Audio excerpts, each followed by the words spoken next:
All right. Well, welcome everyone to tonight's session of Wild Beyond the Witchlight, Lost Hearts.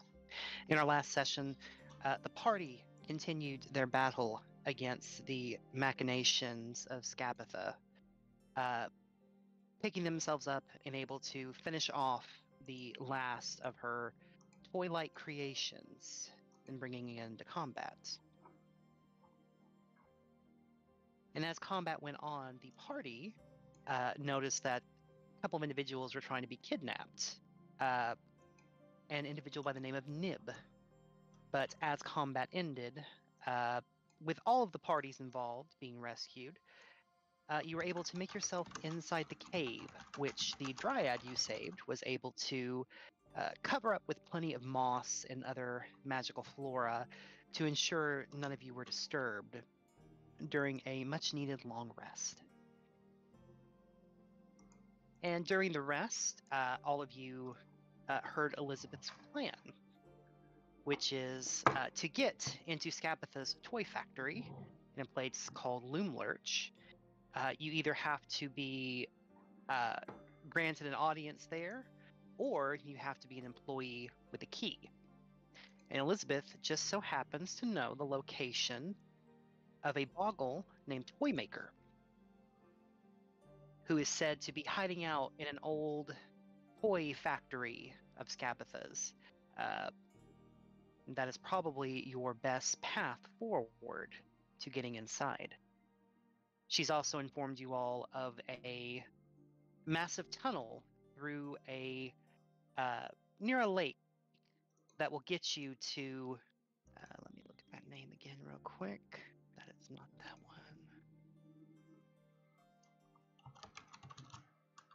one. That will get you to Little Oak, which is the hideout where Will, the Lost Children, as well as the Blue Oni that G is searching for, as well as relatives of Cliff, are currently residing, planning an attack on Loomlurch.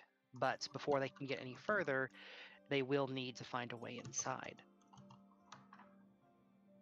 And you also gain some provisions, some items, and some blessings from those that you had saved, as well as Nib offering you the ability to transform some of your gold into an uncommon magical item.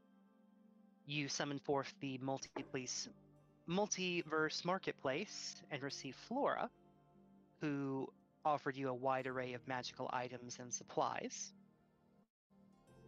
And the Centaurs gave you each a greater healing potion. And I believe we'll go ahead and start our session there. Let's see. Cliff, you gave me your purchases over Discord. So if you're still good with those, you can go ahead and add those to your inventory if you're good with that. Yep, all good. Okay. And Aurora, I believe you purchased the Wand of Wonder. That is correct. Was there anything else you were wanting to do purchasing-wise? Nope, only got 74 gold left. Unless there's like a potion of lesser healing or something I can buy. So like under 70, but that's it. Gotcha. And G, what did you wish to purchase or have Will or Nib wrap up for you? Oh, I need to step out for a couple of minutes. I'll be right back, AZP. Okay.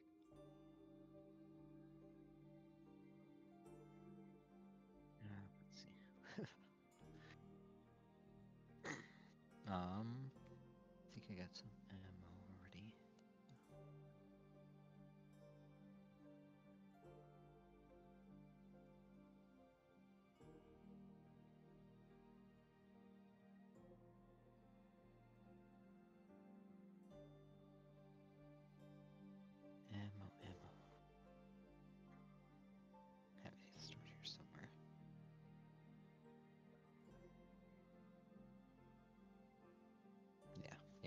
buy some there. Okay.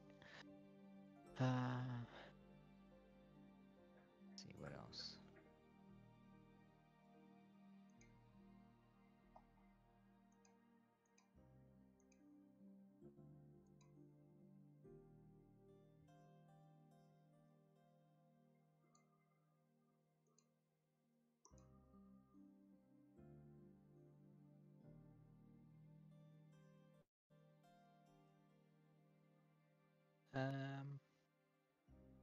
Got money spare.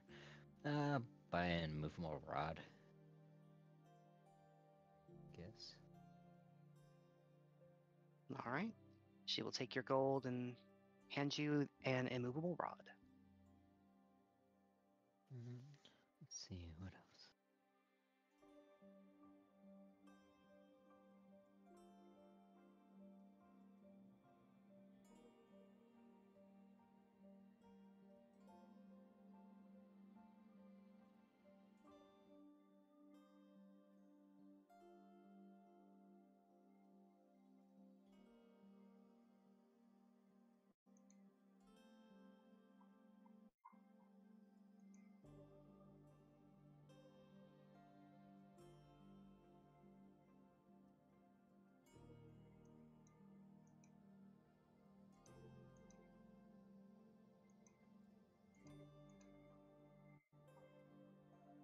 And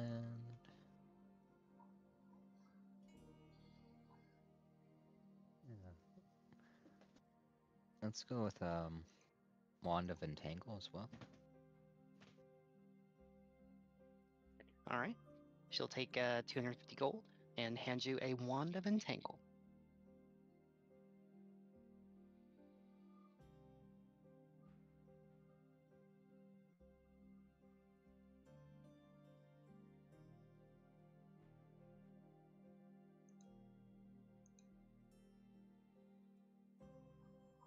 And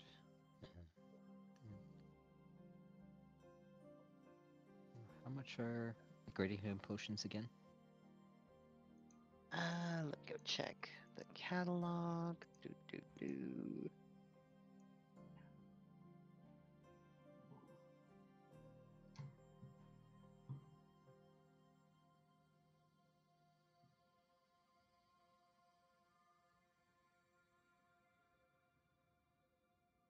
Oh, that's right. I've got different prices on those. Let me go look at Salaman Shop real quick. Because a regular healing potion for 50 GP remains as ridiculous as ever.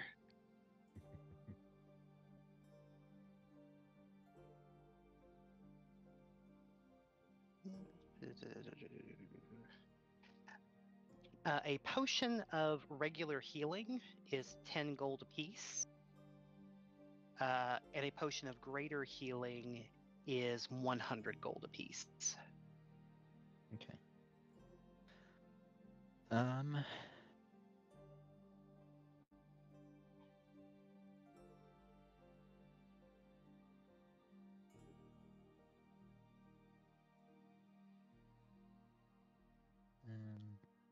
Yeah, I'll get 4 of those.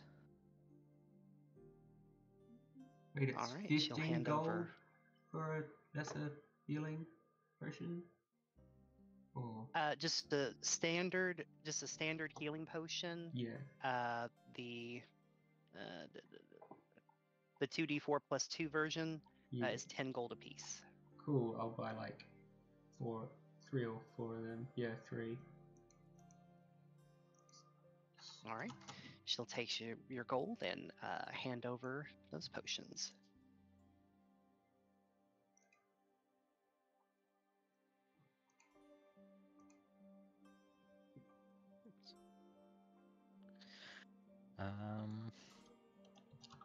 That's all for now. All right, sounds good. And I know Colt has 0 gold left, so so I think we're good on that front. Is there anything? So at this point, you're kind of on your long rest. The centaurs and the rest of the NPCs will keep watch, ensuring that each of you are able to get a full night's rest or a full night's meditation. Is there anything you would like to do during such meditations?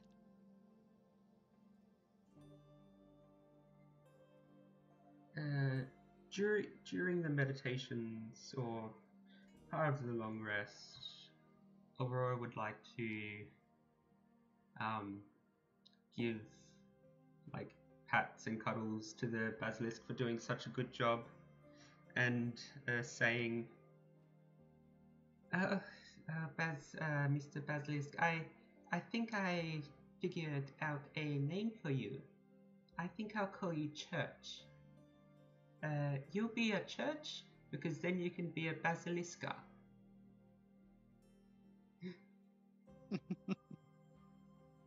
An attempt to Alright, deepen the bond with the basilisk. Yep. Go ahead and make me an animal handling check at advantage as you're continuing your bonding process.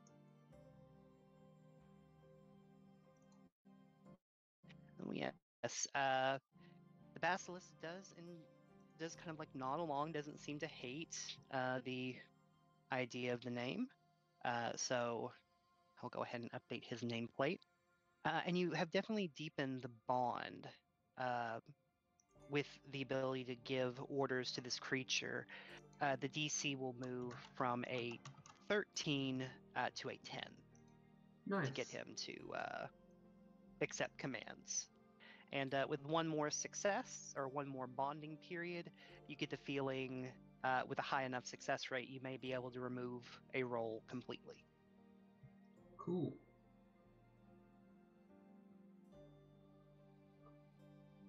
Yeah.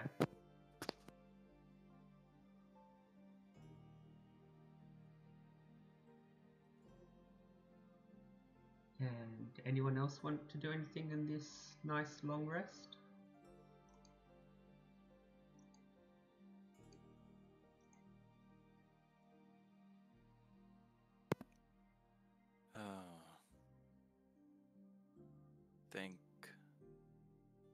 Think Cliff would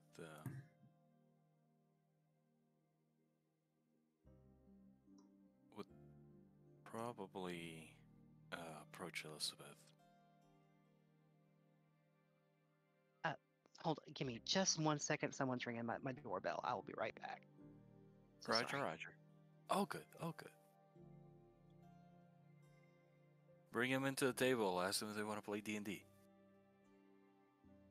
Alrighty, boys and girls, for this advertising break, while Zach is on his getting his doorbell, we are proudly sponsored by water, the wonderful drink that keeps humans alive, but also is incredibly deadly. Because water, when inhaled, is deadly. Water, when touched by its gaseous form, inflicts severe burns. Water is very dangerous, and yet we need it to survive. Stay wary.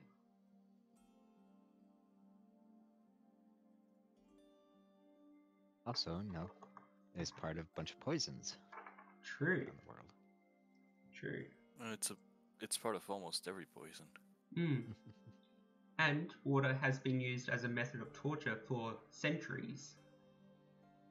So be wary of water. Okay, I'm back. Sorry about that. Did you ask them if they wanted to play D&D? No, it was my sister. She said, "Go have fun with your nerd crap." Did you ask her if she wanted to play D&D?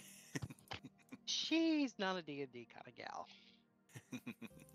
Though, to be fair, I call her a constant nerd with her Taylor Swift stuff. So, equilibrium. Equilibrium. But yes, as you approach Elizabeth by the fire, with most of the other individuals camping out in their yurt, the Dryad being amongst the leaves, and Mercion realizing this might be a more private moment, we'll kind of go over here for a while. Hey, Elizabeth, alright? She looks up at you, kind of still in this realm of disbelief. She just looks you up and down, and you really are him. Oh my God. How did you grow up so fast? You were just a baby. And she like reaches up and like pinches your cheeks to see if you're real. Ow. Uh, um. I'm not sure if I'm the person that you're looking for. It seems to be. You mentioned Calaman earlier today. I have memories of him, of other kids around my age. I think he's my father, but a lot of memories are very hazy at this time. Been lost for a very long time. She nods along, taking a deep sigh, and this whole place has a way of messing with you, messing with time, messing with memories, messing with the natural order of how things should go. But if you think Calaman is your father, your resemblance to him is uncanny. And you even look like that little boy, my little cousin.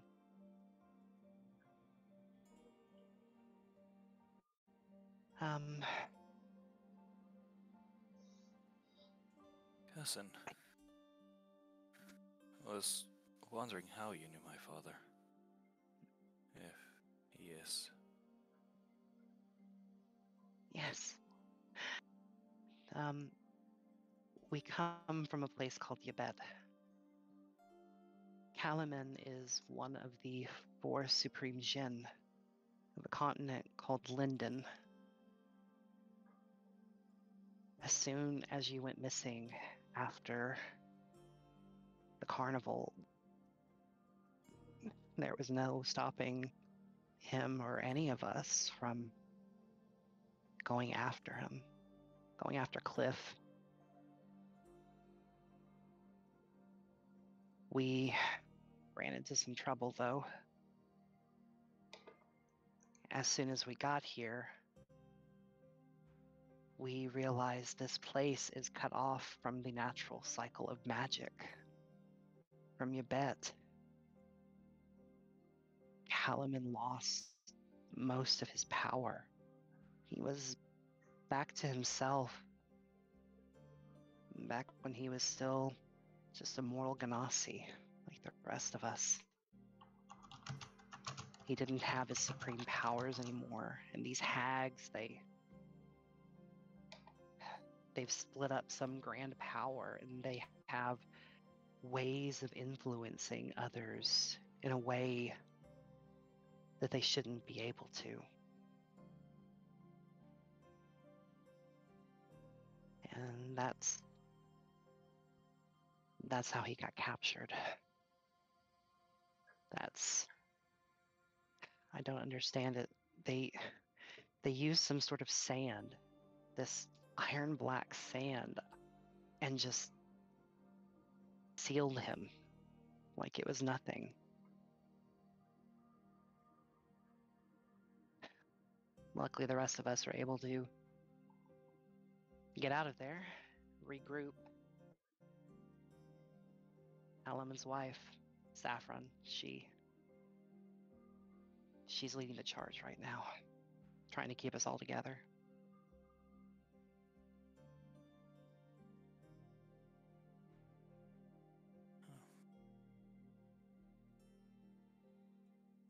Think maybe the sands, and Cliff pulls out the onyx colored made a glass that Cowman gave him, or that his mom gave him a very long time ago, and shows it to her. Do you recognize this? It's missing all of its sand, and I remember it having been taken from it. Not sure about the color. Sounds familiar. She gasps immediately, seeing the onyx hourglass, and puts a hand on it and kind of drops her head for a moment. And this is the sands of the earth, or it used to be. This is what all of our forefathers used to hand over the reins to those who were next in line. Calaman gave it to your mother as a sign of their love. And she gave it to you.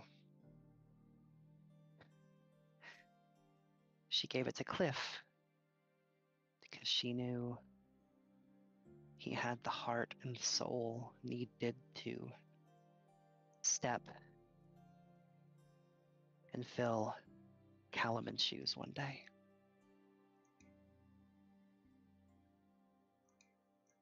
And this is as much proof as any, as far as I'm concerned. There's only one person in the world can wear or hold this. And that's the person it was entrusted to. This is your birthright.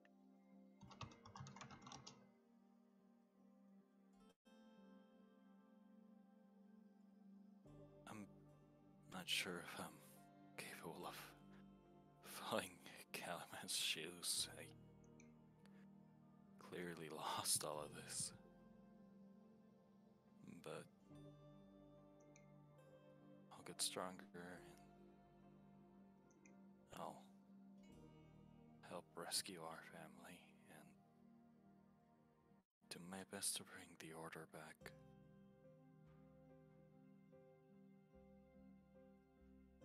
I'm not gonna stop until I do. There's lots of people in this world that need help. These hags have torn up more than just our family apart.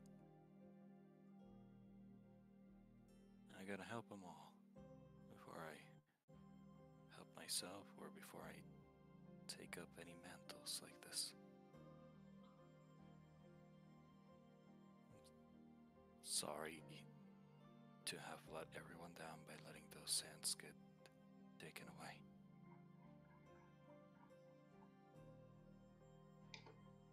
Won't be.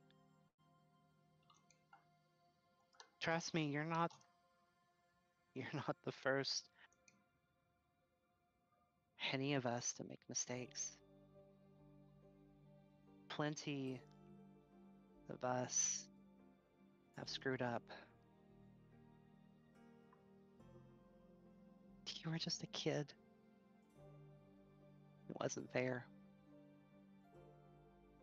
And she just embraces you in this hug and holds you tightly. Clip's gonna hug her back. Just as tight as she is, maybe a bit more.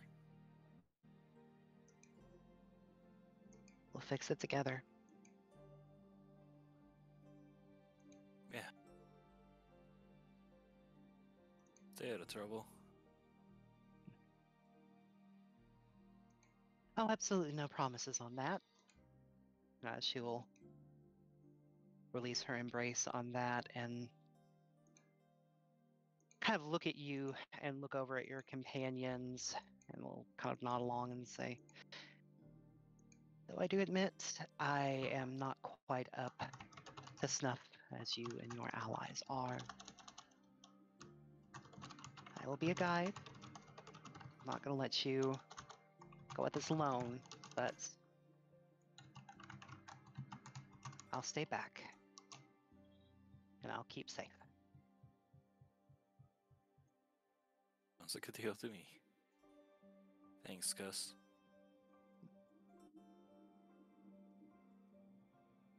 Elizabeth will be joining you all as the guide for the next leg of your adventure.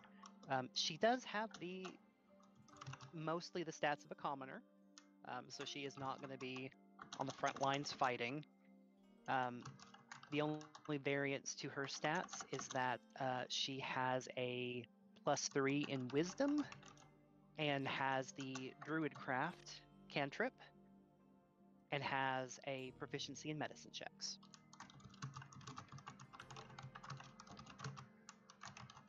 Okay.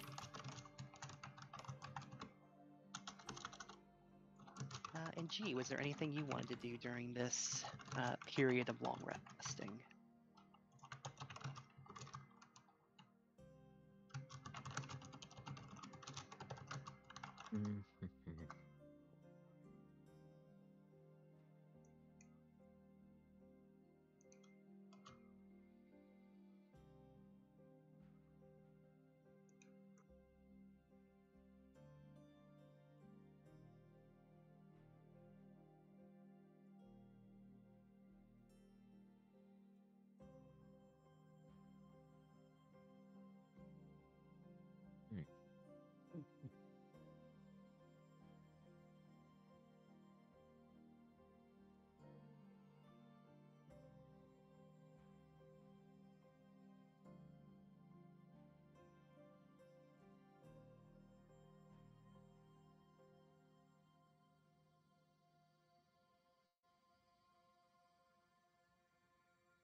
What's up with the Hag's Mirror again? Yeah, I see the description for it. Something that's been stolen. Now, is it something that we go back to check on, or? Yes. So there are. You can look into the mirror, and you can basically for each player. I have 3 different things kind of set in place for that mirror. So you can gaze upon it and try and learn something new from it. Yeah, try that. All right. Roll me a D2 while I go grab the Hag Mirror notes.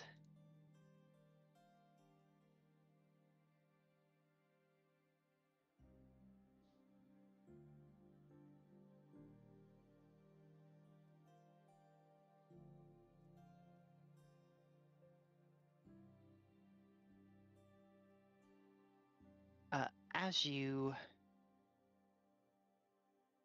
gaze into the mirror, you see that diamond-like pattern from before, and one of the corners lights up, and you're able to gaze into it and see into a vision. You see a busy toy shop with plenty of these small purple figures that you recognize as boggles running up and down, creating all kinds of manner of toys. You see ordinary things like jack-in-the-boxes, rocking horses, wooden swords, as well as some slightly disturbing things like rubber ducks with these long, sharp-bladed teeth. You see these little wooden treasure chests, also with very sharp teeth. For every bit of the ordinary, there is a bit of extraordinary. And you see, kind of as you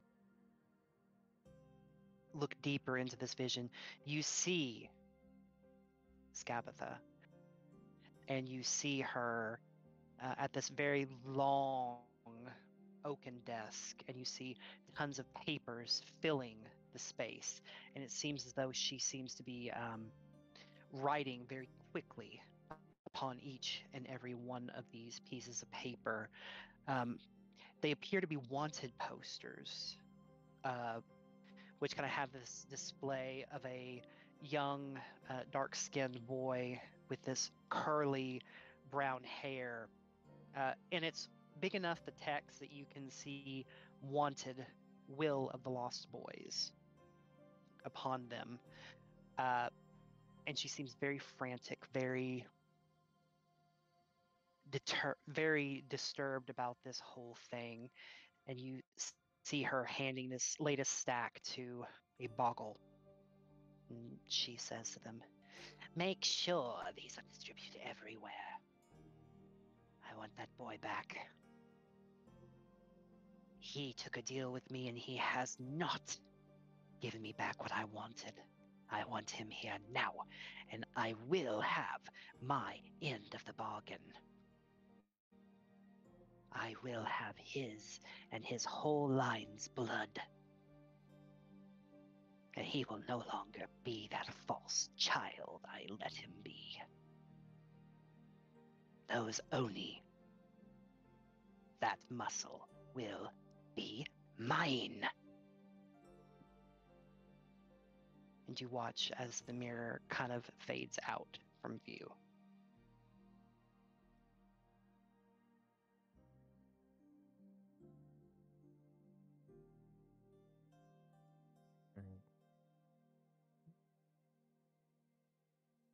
I guess then address Elizabeth.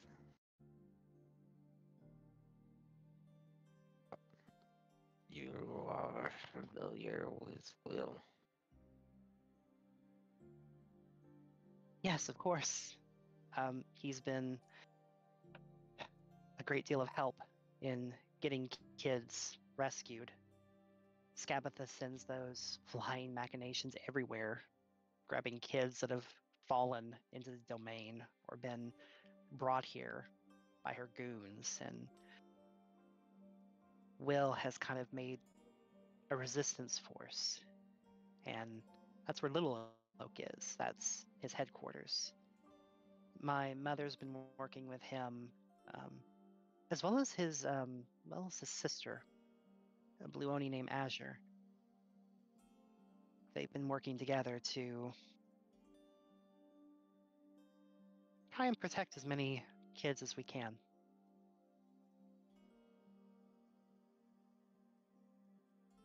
I now know that he has not been captured at all.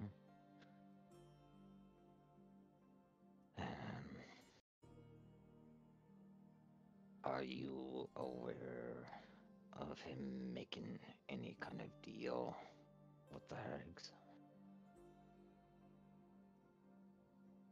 Her eyes kind of go wide at that. No. He never said as much, no. He just claimed that the hags were bad people that needed to be stopped. What kind of a deal would he have made?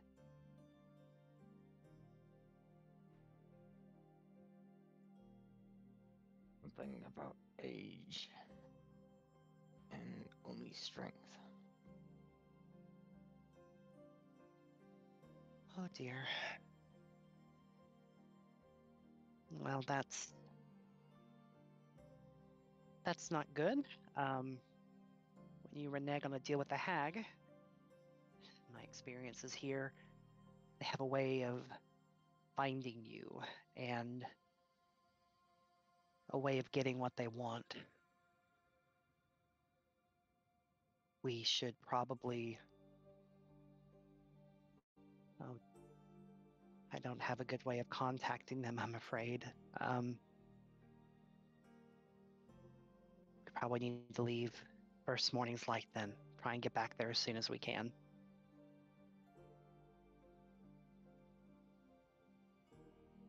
definitely seems like she has no idea where he is. So, that is in our favor. That's good. Though she is issuing wanted posters. Do you know of anyone who would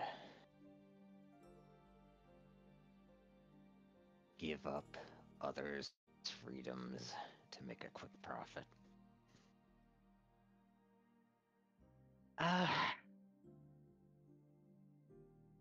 in this land, there's only one kind of group I think might do that. Her Boggles for sure. They're very loyal to her. But I think the ones we would probably want to keep an eye out on is she does have an army of red caps that are at her disposal. They'll probably be part of the hunting force if I had to take a guess. I'm not sure which hag's turn it is with it, but I do know the three of them were sharing an ugly green dragon that kind of flew throughout the different domains. This terrifying monster, they called it a Jabberwock. Just being around it makes you terrified. And the only other thing I can think of is, well, the League of Malevolence. They are a weird group that showed up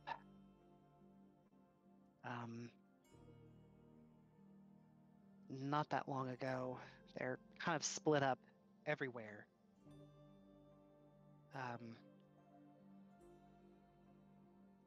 know one of them has kind of been hunting in this area, but he's looking for something else. They call him Warduke. He's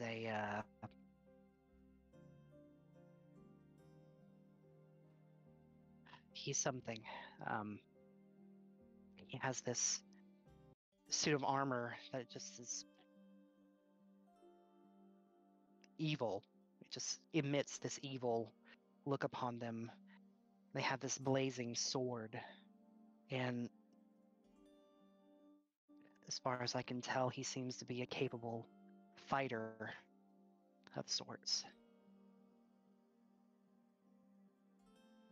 Everyone else in this area of the domain, the pixies, the other fey creatures, they just try and stay as far away from the hag and their nonsense as they can. They don't help us, but they don't harm us either. They just kind of want their world to go back to being normal again.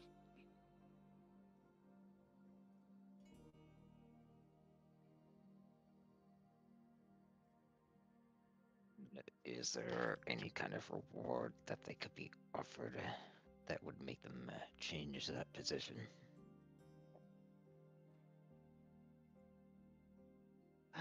Let's see. She's gonna roll a history check for. She knows a little bit, but I'm just gonna see if she gets anything else.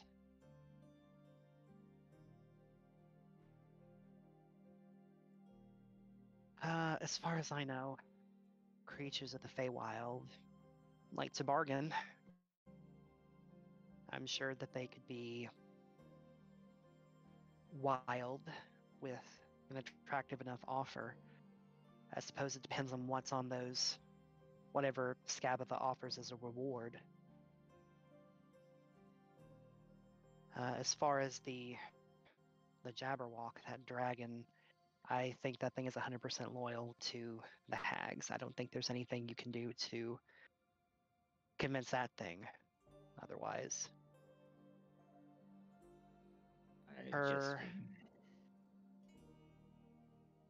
Anyone who knows the position where Will is, would they betray him for profit? Oh, gotcha.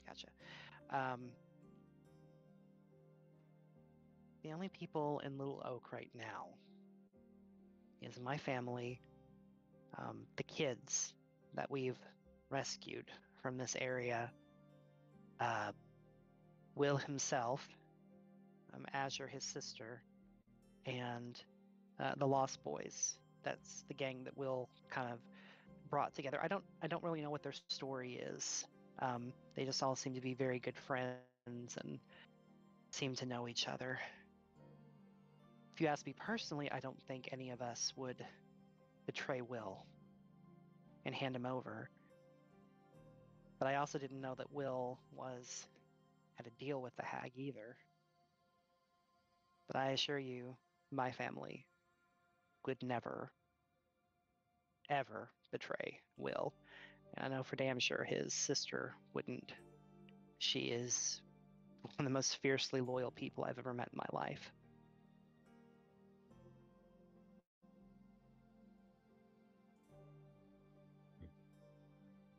Good to know.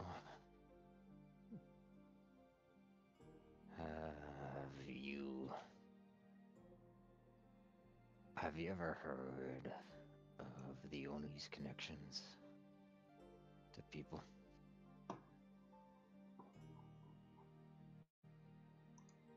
Just to clarify, you mean like their soulmate bond? Yeah. Yep, more or less. Gotcha. She'll kind of shake her head on that one. I only know a little bit. I know the Oni are very loyal, very strong creatures. We've got some of them back home, and you bet. But I've never been to Sin myself. But my mother, my aunt, Saffron, she's traveled the world with my Uncle Caliman. I'm sure she knows everything about it.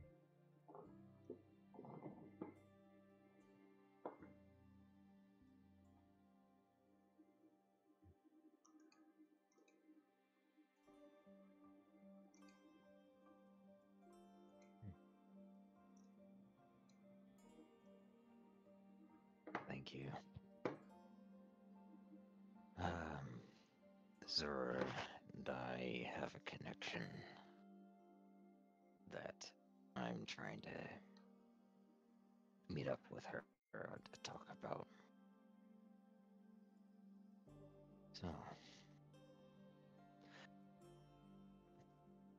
good to know to hear that we're heading the right direction.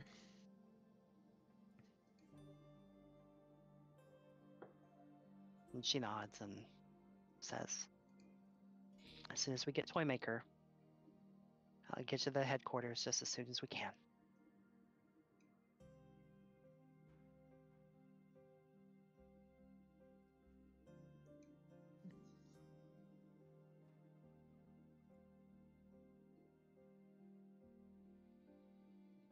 Okay. All right. You all gain the benefits of a full rest Yay. as the rest of the night finishes. If there are any spells that you wish to prepare or items to equip or otherwise, you may go ahead and do so now. As the dawn rises, the centaurs, as they had explained, will give their goodbyes to the party as they make their way out of the domain.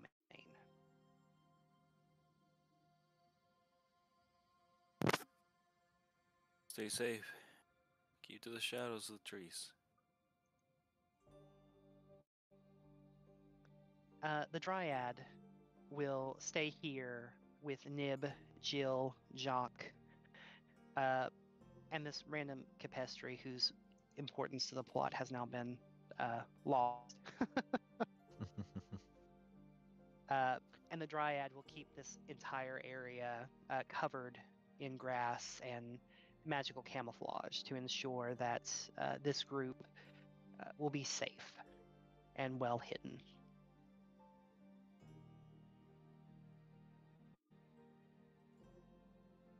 And Elizabeth will join the rest of you And now I have a. Oh, go ahead.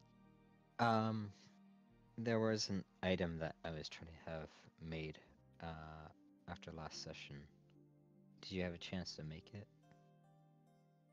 Could you remind me real quick what the item was? I think it was the knuckle dusters of fire. Knuckle dusters of fire. Oh, Yeah. yes. I am so sorry. I will go get that right now. While we're let me give you all the kind of like your options so you can discuss it, and I will go get those made real quick. So you all have kind of a choice to make.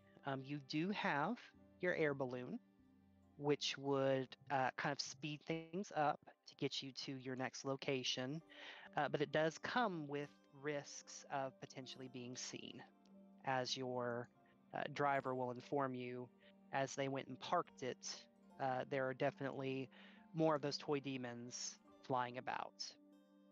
So it would come with a risk of potentially being seen. Or you can have Elizabeth guide you by foot to have a chance to be unseen, but it may take a little longer to get to your next destination. So I will let y'all decide either by foot or by air. I vote by foot.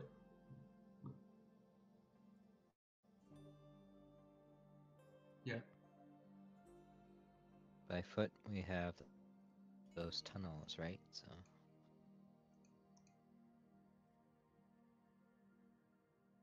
I don't remember the tunnels you're talking about, but I think by foot we don't get spotted. Might be easier to,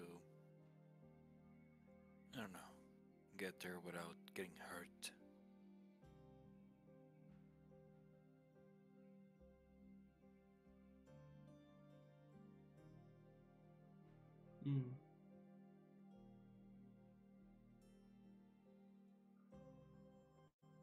All right, so sounds like it will be by foot. Go ahead, and I'd like for everyone to make me a survival check. Just choosing spells. 1 moment. Actually, no, I will clear that. Oh. Good.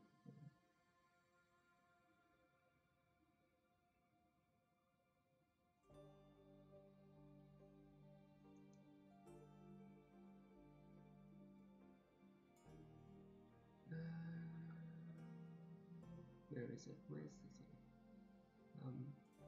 Daylight. Counterproductive. Okay, survival check. Survival.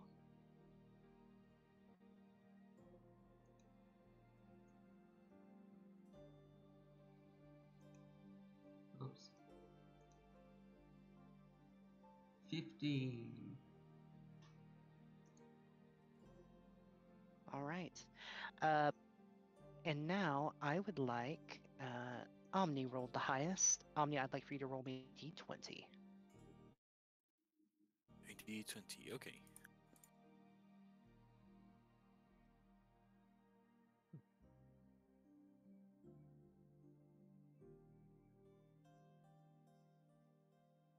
All right. Let me grab your tokens, and I will move y'all over to the next location.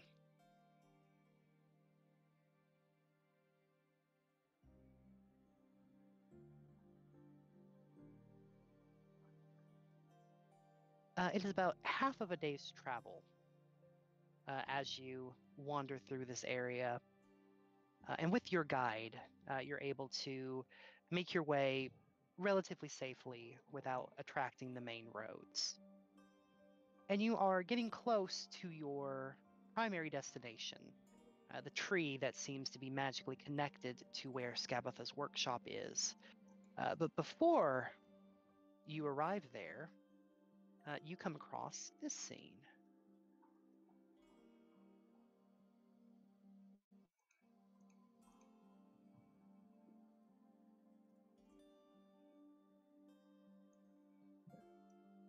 You find yourself in something of a clearing,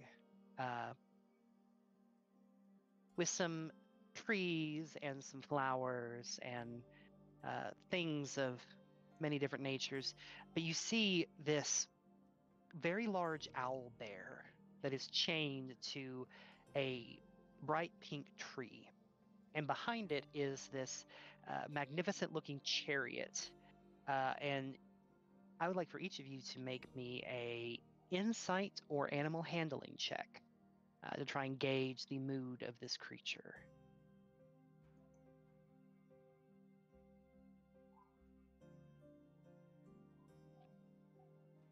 Huh, they seem Uh, friendly. Aurora and G. Both of you can tell immediately that this creature is none pleased, although it stands pretty still and it is not making any sudden movements at this time. In its eyes, you can just see this unbridled rage. You get the feeling if you get too close to this creature without doing something to calm it, it might lash out at you or anyone around it. Its binding seems secure, but this creature is none too happy. You could very well, just kind of as a couple of different options, its chain is large enough that you would be able to just go about your merry way and not worry about this creature in the slightest. You could interact with the creature in some way. And as you're kind of looking at this creature, I'd also like for each of you to make me a perception check as well.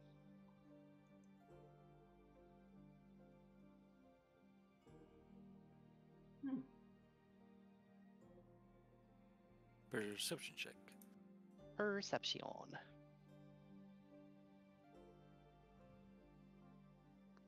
But you do see nailed to that pink tree this glowing sets of wanted posters that seem to depict G, what you recognize as Will, on them. And you see that there's like blocks of text, each one unique in their own way, underneath Will's visage. But from your distance, you can't quite make out that small text, but you can determine with your high perception checks all around, each of you can tell that all of these posters have different rewards on them in exchange for this face, but you would need to get close enough and have enough time to read them to gather what is on them.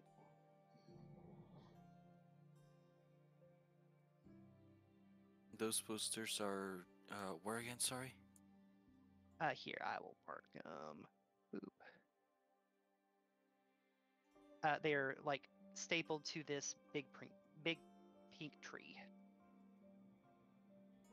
And the chariot is about where? Right about here. It's like right behind the owl bear that it's connected to.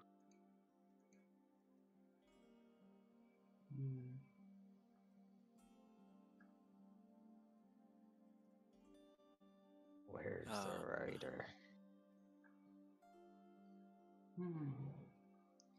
That is a good question.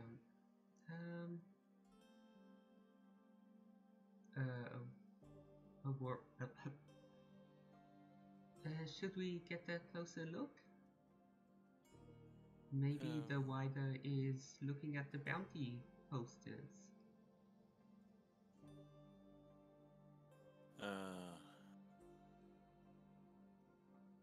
Maybe.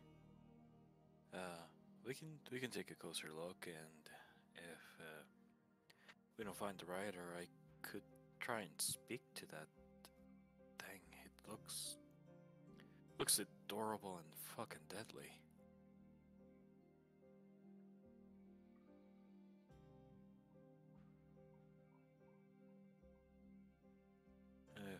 If you want, we can take a closer look. I start walking towards there.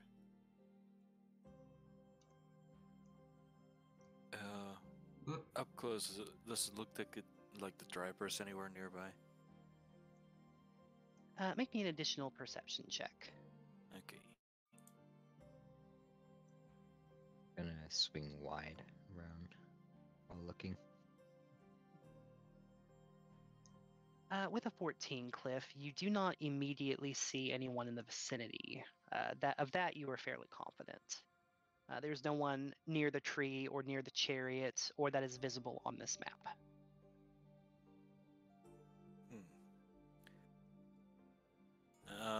Not sure where the driver is. Hold on. And I will cast. It's been long rest. I will cast Speak with Animals.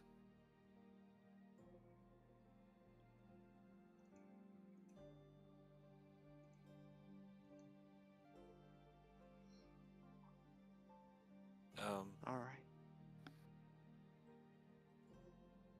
Hey, looks like you're all alone here.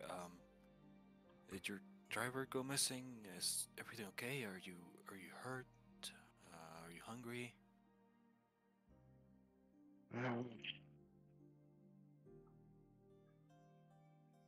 I'm sick of sitting here all day long. Sick of driving people on this stupid thing they've chained me up with. I've been out in the hot sun for 2 days. I'm hungry. I'm thirsty. And I just want to take a big old bite out of that son of a bitch that's been riding my ass. You've been here for 2 days? Like here? 2 days chained to this dang tree.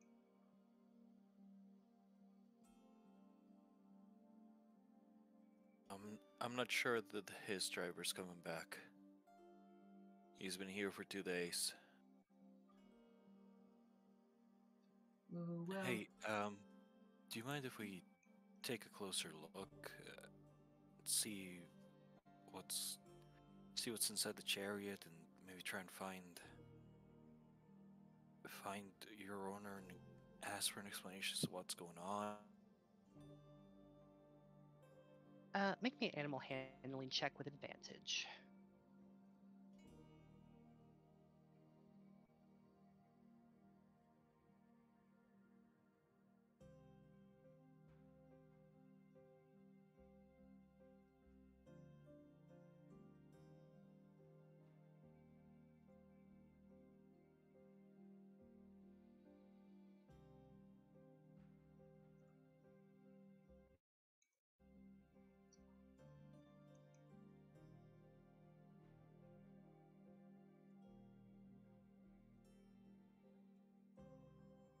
Hello, am I back? Yeah, you're back. Yep. Yeah. Yep. Okay. Any guidance you might like to add to that? Yeah. Yeah, something tells me I should. Mhm.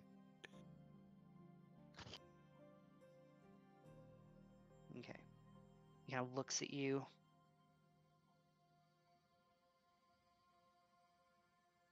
As long as you get this thing off of me, I won't bite you. But don't touch me. I don't like being touched.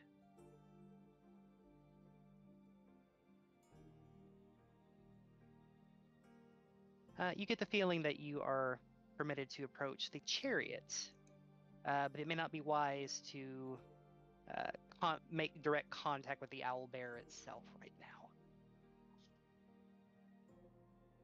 Okay, sure. Look, I got 2 friends with me. Yeah, they're. Are you okay with them also approaching? Like, this is my friend Aurora. You can call her Foxy if you want. I call her that sometimes. Hello, Mr. Albert? I think. Are you a Mr.? Sorry if you're not. She says hello and is asking what your pronouns are.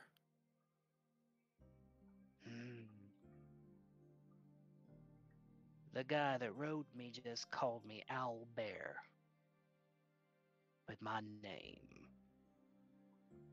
Which, by the way, this is not a reference. This is actually in the book. My name's Juniper.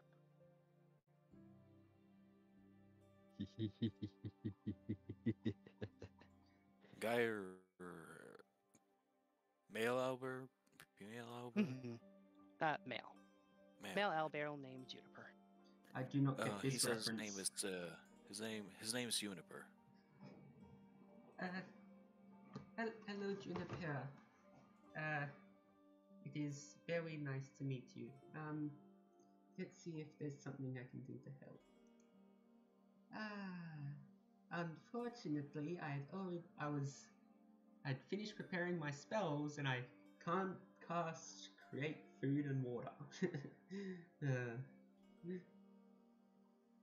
The throes of being a prepared caster. Yeah. I also did not pack create food or water. Have you mentioned that he's hungry and thirsty? No, I have not. Mm-hmm. He'll heal Aurora's, or I'm assuming you're translating for Aurora. Yeah. And I did mention that the Albert has been tied to this tree for like 2 days, so food and water being gone is kind of an assumption. Oh. Okay, so I have some 12 rations with me, but they're 12 rations, you know, they're not very appetizing, but it will feed you a little bit. Would you like some? I'm starving. I will give the owlbear 3 of the rations, I'd say. Nom nom nom nom nom nom nom. It is just eating into this food and seems to be fairly distracted at the moment, preoccupied with the meal before him. I'm just gonna get closer to the chariot. I'm not going to touch you. Let me just go over here. This is my friend G as well.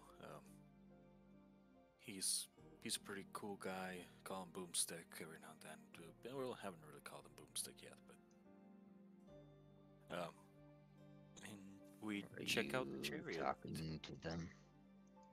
Yeah, his name's Juniper. I can kind of speak to animals every now and then. Very hungry. He's very hungry. He's been tied here 2 days. No food, no water. Okay then. I have a water skin that I will lift up. Glug glug glug glug glug glug Uncork. glug. Yeah. He is very thirsty. And you can all roll me animal handling checks at this point with advantage. Like now or just from here on? This owlbear. Right now. I'll say sufficient enough support has been garnered.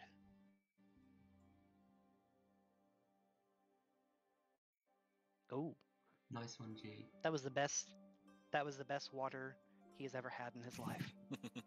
It was truly magical. Oh, that hit the spot. He kind of sits back on his hindquarters and is just kind of taking a deep breath, very sated, and that was good. Think you can get this crap off me? I don't think you're gonna kill me.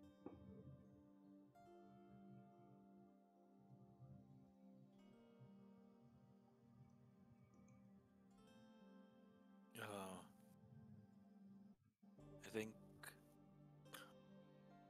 What do you two think? I think he's been out here What? for 2 days. I don't think whoever tied the chariot to the tree is coming back. Okay, then. Let's start looking at the chain that's collaring it. You can all make me either investigation or arcana checks. It will grant you differing information. Yeah, all the All the characters with plus +0 intelligence. Yes, all of the great wizards we have in this party. Yeah. Investigation or Arcana. Mm-hmm.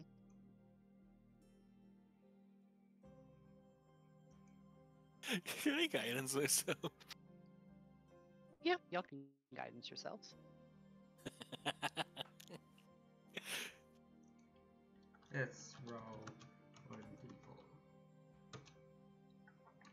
It's a 2.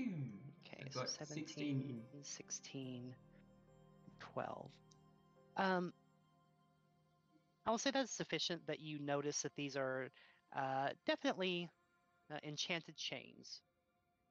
But as you kind of look them over, you don't believe that this is a very complicated kind of enchanted chain. Like you can, just from a base investigation and base intelligence, you don't think like ripping this off is going to explode or anything.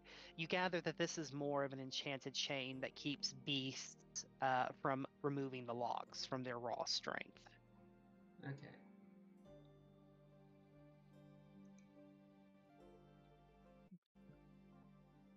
And you also gather that you can either attempt to remove it by force using your raw strength, What strength? but it would be very difficult to do so. Or you can attempt to pick a lock that is on the very back of the collar.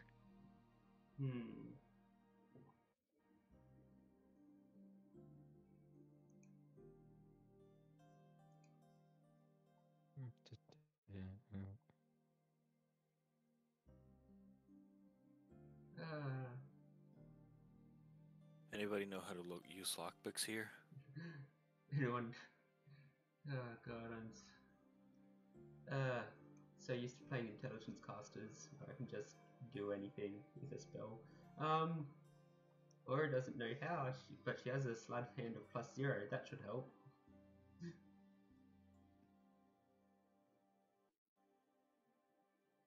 I can. Let's see there. I have a crowbar and a removal rod. Does Aurora know of the 2 wrenches technique with locks? Because Grafted does, but does Aurora? Or does anyone know the 2 wrenches technique? A 2 wrenches tech. Tell you what, I will give you a. Make me a. How difficult of a technique is that? Like Basically, for a regular person. Basically, you get 2 wrenches and you put each of the hooks in the inside of the lock, and you just pull them apart, and it smashes the lock. Okay, make me just a base intelligence check, DC 13. Oh yeah, yeah. You maybe not know it by its mechanical purposes, but you have an idea of how you might be able to get that off. Okay, so if we get your immovable wad, then you said you had a what was it again? Crowbar. A crowbar, right? Crowbar. So if we get the wad and put it inside part of the shackle, get the crowbar and just like pry it open, in theory it should smash the lock. Let's try here. Click. Chink. Pry, and I also have a hammer. Hit the pry bar at the same time with the hammer. All right, go ahead and let's do. We'll use your dexterity since that's a bit better. Roll me 1d20 plus Are you? Yeah, you're good with Tinker's Tools. I'll say 1d20 plus 7.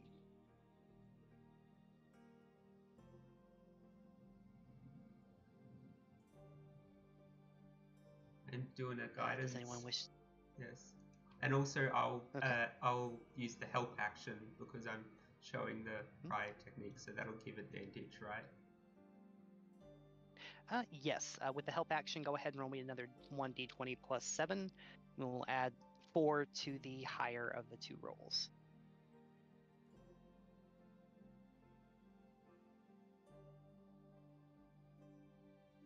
Ooh. Okay. With the 17, because you kind of used a more intelligent approach rather than just trying to rip it off, like with your bare hands to try and take the collar off, and since you attack the mechanism itself, this kind of a collar is not meant. Is more meant for beasts and creatures without a high intelligence. They don't expect a owlbear to try and lockpick the back of its collar, which it can't reach. But with your technique, you were able to break open the lock and just kind of destroy its internal systems, and you were able to get it to fall off, and it clinks to the ground. And the owlbear just kind of like falls over in relief, and just he doesn't start running or anything, but he is just gonna kind of like collapse himself over here, happy to finally have somewhere to maneuver and be free. And Just that only last minutes that would work. I have silence, but not darkness. Funny. It's a 1 in 5 chance for me to cast darkness, but the other 95% chance will not help the situation at all.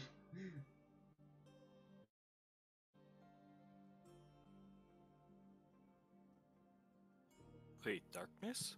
Why, Yep. why darkness? Because I could have put like shade over the owlbear because it's been in the heat so much. But it's a 5% chance because it's the one rod of wonder.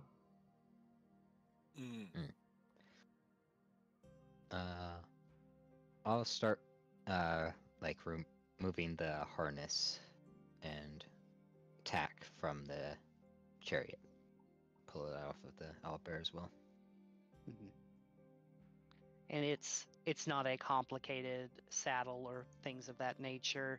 You're able to easily, within just about 5 minutes, have the owlbear completely freed from his restraints, and the chariot is now kind of on its own at this point.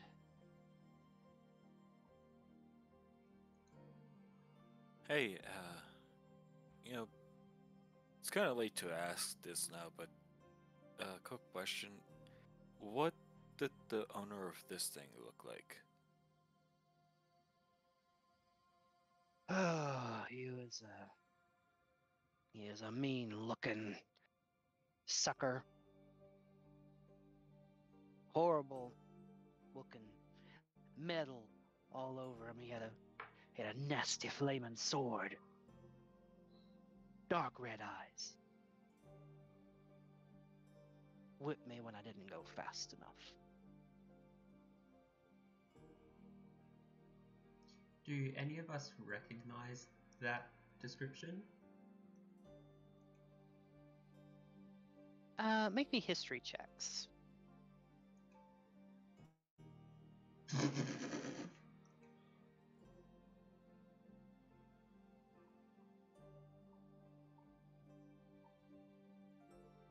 History.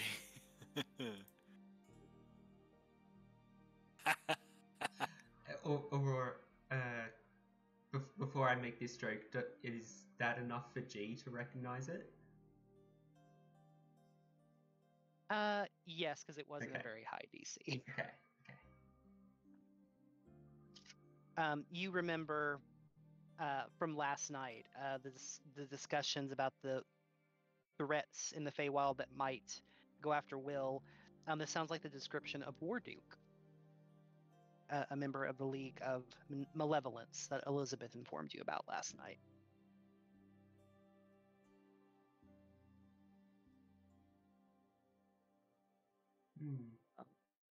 Definitely resembles that guy.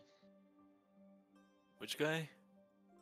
What league? League of what now? Elizabeth, you mind to help fill in? Is it Clifford Omni today? Oh shit, that's true. 1 sec.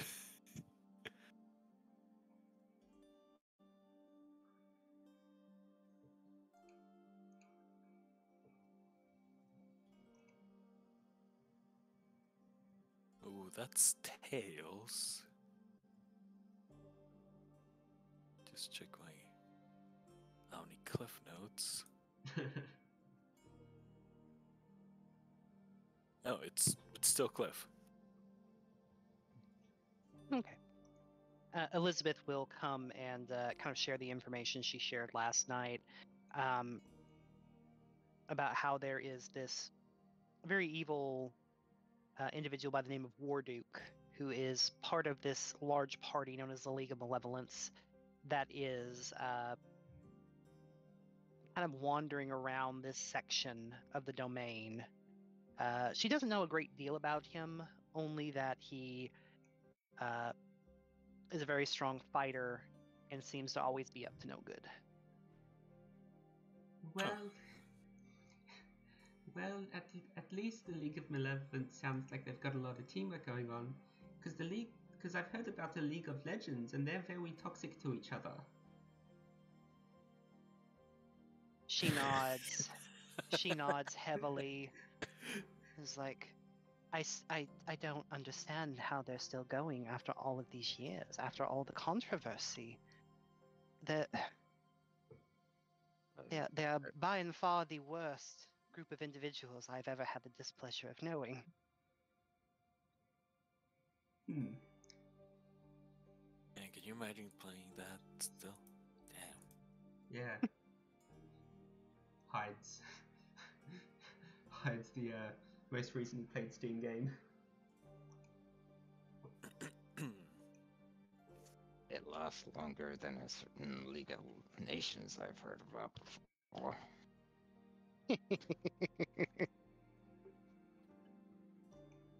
By the way, I rolled that D100. There is absolutely now a organization somewhere in this homebrew world called the League of Legends. It's canon, baby.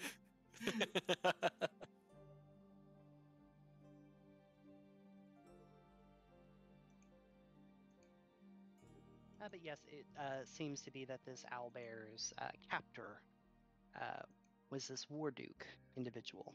It seems to have been 2 days since he was last here. Well, I guess it's a good thing that we got you out of there, because that guy does sound like a freaking prick.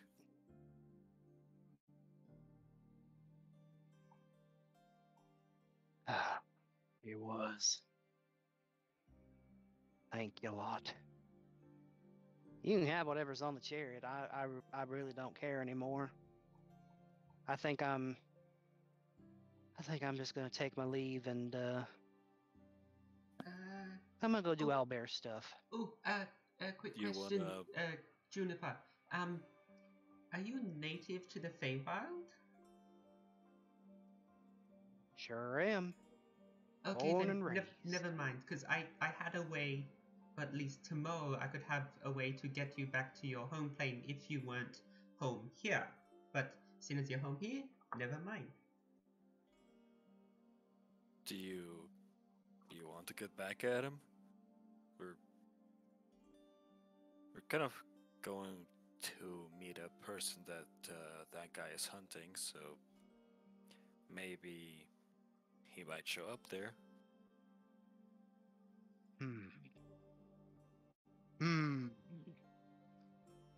Make me a persuasion check. Persuasion. Oh no. Aurora will help by saying, Well, at least if you stay with us one more day, I can give you an incredible amount of food and water. Like, you'll be full for days if you do. If you want, of course. Okay. I can accept that as either a help aid so that Omni can roll again, or Aurora, you can roll persuasion.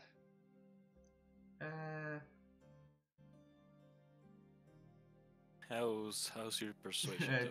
It's +5, but if let's look at this thing. It's in my equipment folder. Mine's currently plus 9. Yeah. I'll just assist Omni. All right, Omni, you can go ahead and roll again. That's 27. Mm-hmm. Juniper will kind of think for a moment, gets a little scrunchy-eyed. I wouldn't mind the food tomorrow, that's for sure. All I can eat. I'm good with that. If we happen to see that prick again, I can hold him down while you beat the tar out of him. Gladly. With that, Absolutely. You were gonna say, Green? Has anyone else been here since he left? oh, just a couple of boggles that were nailing these posters to the trees. I tried to eat one, but it ran away.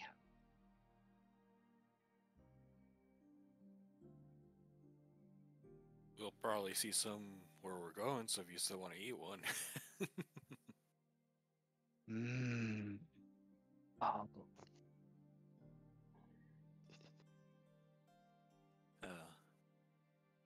You just take a quick check.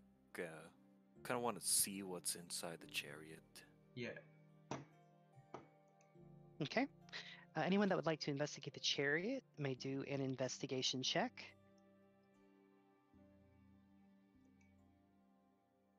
Woo! Mod- Oh Oh, dear. we're losing you, Green. Oh, hello. There we go. Yep, You're okay. back. You're back. I said, oh dear. What Not did you That's already not fair. investigate? I'm gonna- the bunch. I was gonna say I'm gonna look at the posters and see what's going on there while they were doing that. Um, where is it? No, I do not have that. Tell you what, kind of as you are investigating the chariot, you don't quite, you're going a little bit too fast, because you're just kind of in a hurry with all things considered. If you would like to spend an hour investigating the chariot fully, I will say I can give you kind of the average findings from the chariot. I don't mind doing that. Is it? I don't mind doing that either.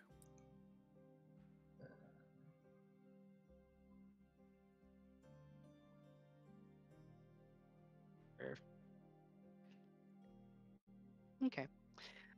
As you investigate the chariot and you spend about the next hour going through it, you do notice there's a couple of compartments, not necessarily Oh, go ahead. Just as a side note, when Aurora didn't find anything, she will, during, like, as part of her hour of searching, she's going to ritual cast Detect Magic, so she can see if there's anything magical about the chariot.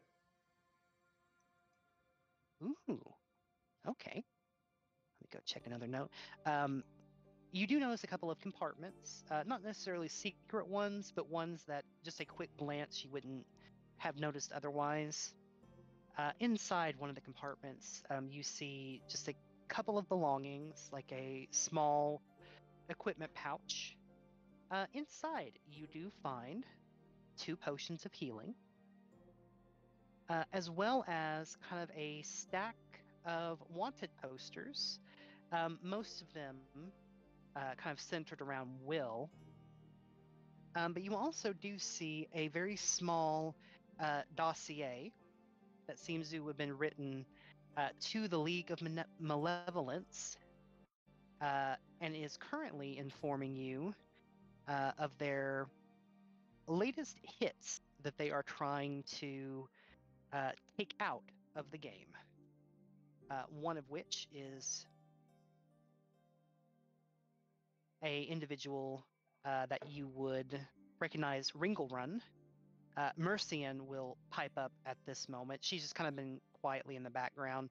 And say, "Oh dear, Ringelrun is our wizard, the one I'm hoping to find in this area. It seems as though he may be after them." And you also notice another name.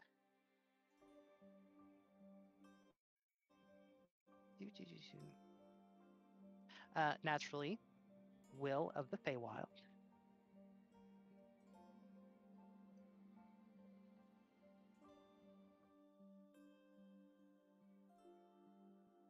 Azure of the Blue Oni clan. And Skyla the Traitor. And they seem to have just a couple of very roughly written notes out to the side of each of them. Ringelrun is the one that is currently circled multiple times and seems to notate that may be Warduke's current target. But you see that next to Will's name, it does say Little Oak. So you can gather that he has an idea of where Will might be held. Azure and Skyla have no notes next to them. It appears that they are not the current objective.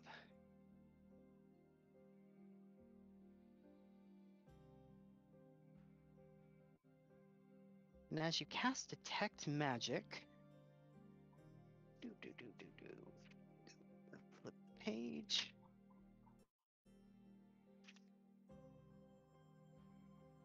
Look at this nerd with a physical book. Nerd. Nerd. No, kidding. It's cool. I like the physical book better than D&D Yeah, Beyond. absolutely. Physical book is way better. That's how I run Waterdeep as well. And I just have little notes out, like I've marked out a couple of spots here and there, and you just every now and then you say that's bullshit, just written next to it. Same. I wrote down notes on the page in my notebook of where you can find them if they are important for the next session. And then I change the things that are not cool. Whereas things that have either not aged well or things that are boring. Same. Yes. With your Detect Magic, you definitely see a faint aura of magic all around this chariot. If you would like, because you're spending an hour on this, you can make me an Arcana check at advantage to try and determine what kind of magical effect this is having. Oof. Gotta love the Three Stooges energy. Yep. Appears to be some sort of transmutative effect. You don't know exactly what it is doing, but something about this chariot is definitely magical, and it seems to be in the school of transmutation. Aurora says, I just gotta check something if it'll work or not. Because it'd be funny if it did.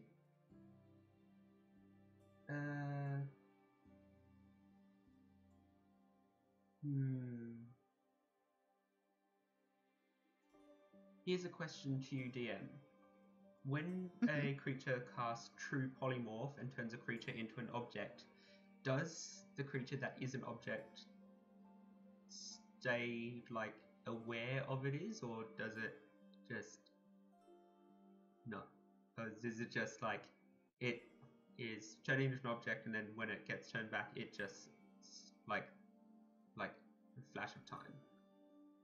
So if someone is turned into an object, are they aware of what's going on around them as an object?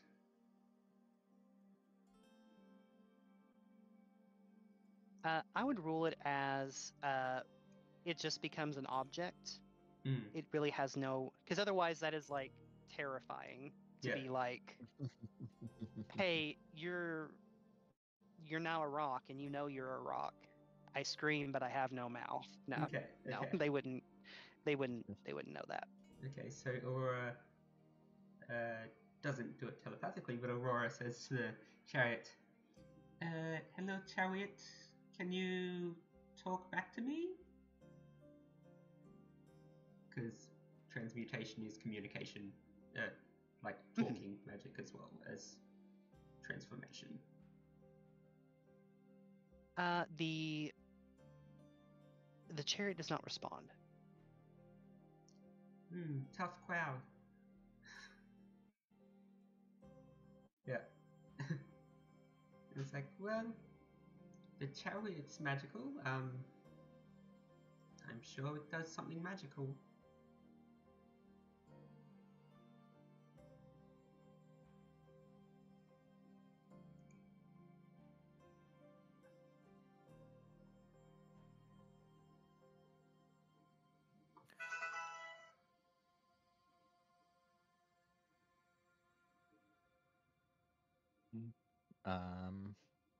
G will just gather up any of the anything that mentions Azura.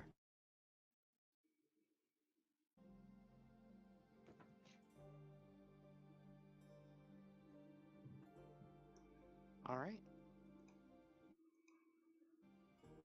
Right now, all it seems to be is just her name on this, what is essentially a hit list.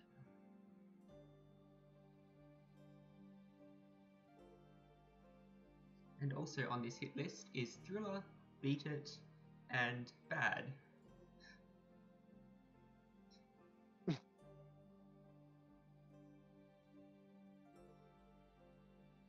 All right. And I believe you also wanted to check out the posters on the tree. Anyone at this point can go ahead, or while they're checking out the chariot, G, go ahead and roll me a D8, if you would. 6. A 6.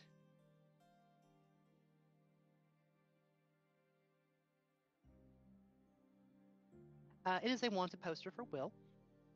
The one that you pull down, and it says, Wanted, Will of the Feywild. Special offer. This rapscallion vexes me. Deliver him to me alive and unharmed, and I'll curse one creature whom you name. And it is signed Scabba the Nightshaw. Or, I'm sorry, Granny, yep, Scabba the Nightshaw. And as you pick it up, you do definitely feel this this magical energy in this wanted poster. And you believe that this could very well function as a contract with a hag if you were to present it to her with what she asked for. Okay.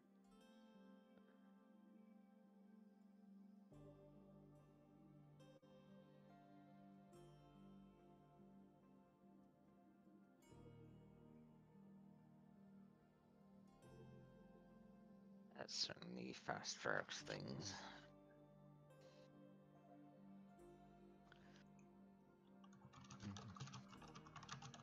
see what the other rewards are. Okay. Go ahead and roll me a d7 this time.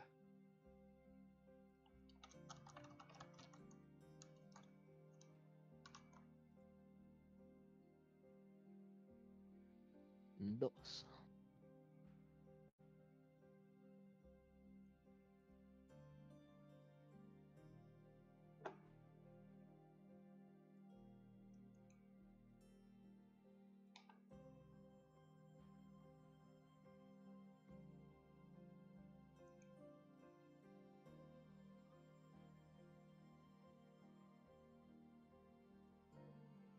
All right. Again, as another contract, you kind of feel that same magical pulse around it. Oh no. It says, "This little troublemaker belongs to me. Bring him home alive and unharmed, and you'll win the heart of the one you love."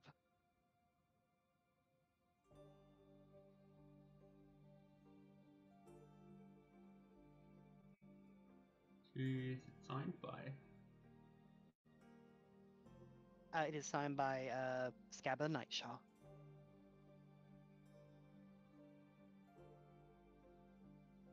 But also for Will, or Yep, for Will. His wanted Will of the Feywild. And if you'd like, there is one more variation of this, so if you'd like, you can roll a d6 this time. okay. 3. And this last one, again, is for a wanted poster of Will of the Feywild. And it says, "Bring a wisp of a thief to me alive and unharmed, and I'll assure that no sword can ever break your skin again."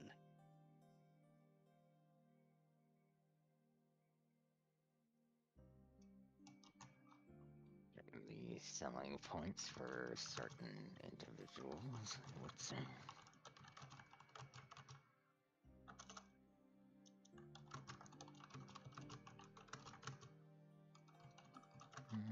It would seem that some of those rewards are pretty. I don't know. Yeah, I don't know.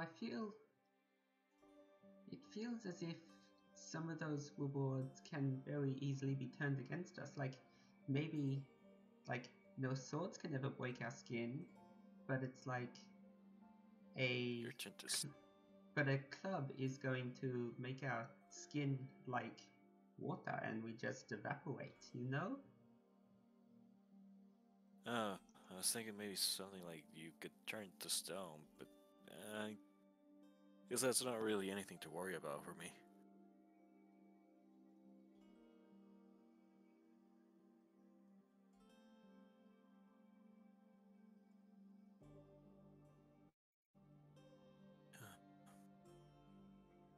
Okay. Is there anything more that we need to do around here?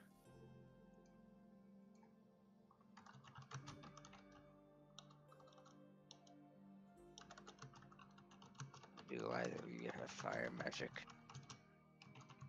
Fire magic? Yes, sort of. Yes, I have fire magic.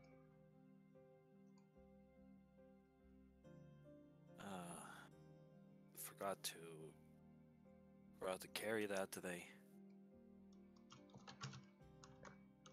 Relatively light fire magic, or would it cost you? I'll just check if you get. Do you want it to light stuff on fire?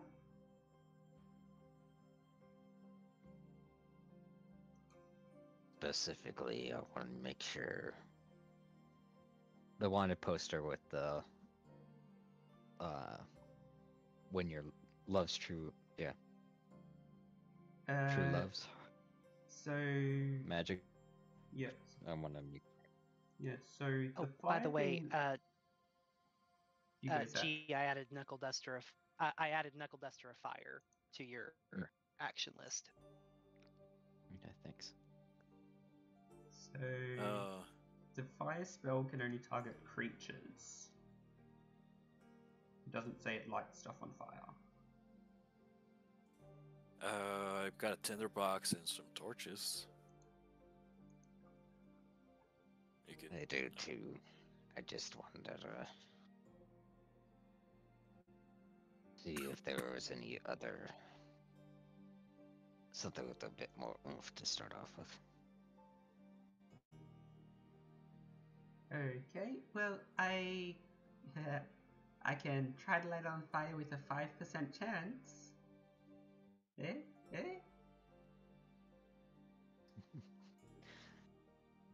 Okay, maybe not. Let's just try the tinderbox method.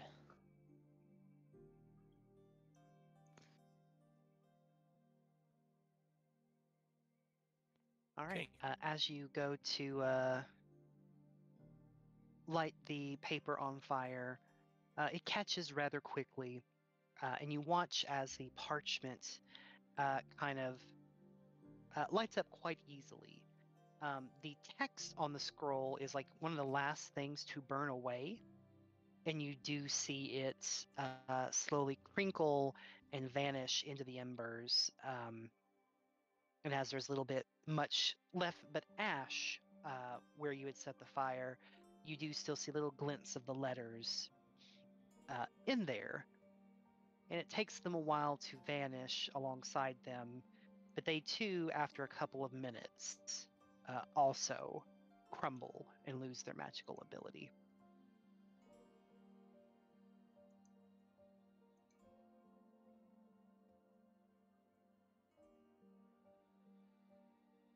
Okay, I'll mark off a torch.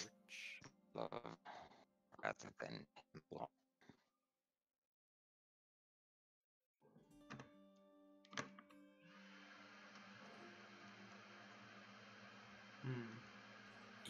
You kind of cut off from me there. Did everyone else hear green? Okay. It staticked for a bit, but I was able to hear it. Yeah, cut off from me for a bit too.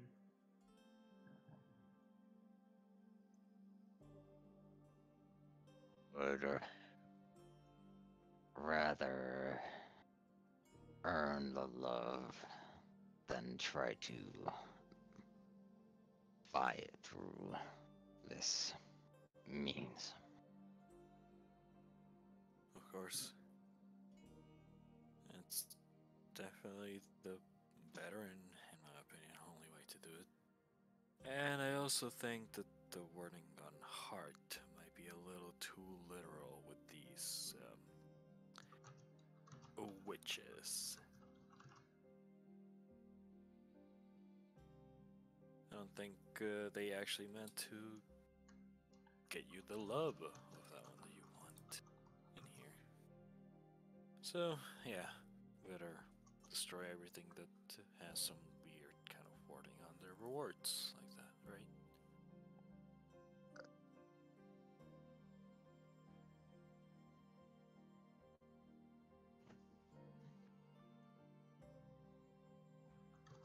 So, shall we get going? Yes. Let's go. Okay. Question for the party. Do you wish to bring the chariot, or do you leave it behind?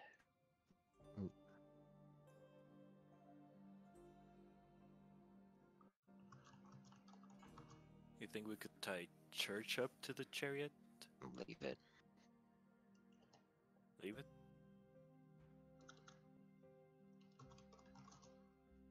Yes, let's leave it. That sounds most appropriate. Actually, before we leave, we're not going to use the chariot, right? We're just leaving it abandoned there, right? Yeah, I think so, yeah. Okay, just give me a second. I'll check if I have the thing. I do not have that, so never mind.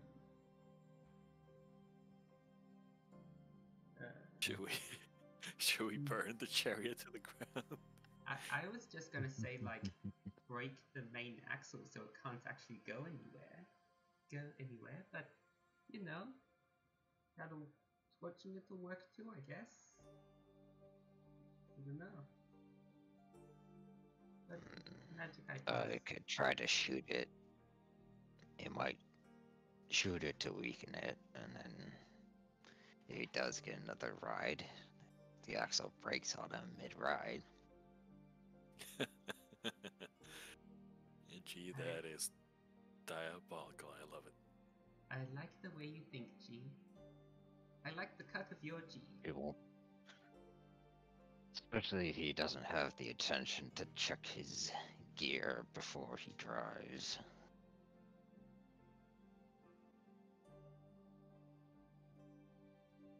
So yeah, I guess take a shot at the axle underneath it, where it's not immediately obvious to see, but Alright. in inconvenient position if it does break. Go ahead and make me an attack roll with your weapon at advantage, because it is a stationary object. And keying his car, am I right? Or like cutting the brake line or something. It's like cutting the brake yeah. line, yeah. Oh yeah, you very easily shoot it in the most inconvenient place possible. Mostly invisible unless one were to really pay attention to this situation. And you gather if someone were to try to ride this, as you described, it would not end well for them.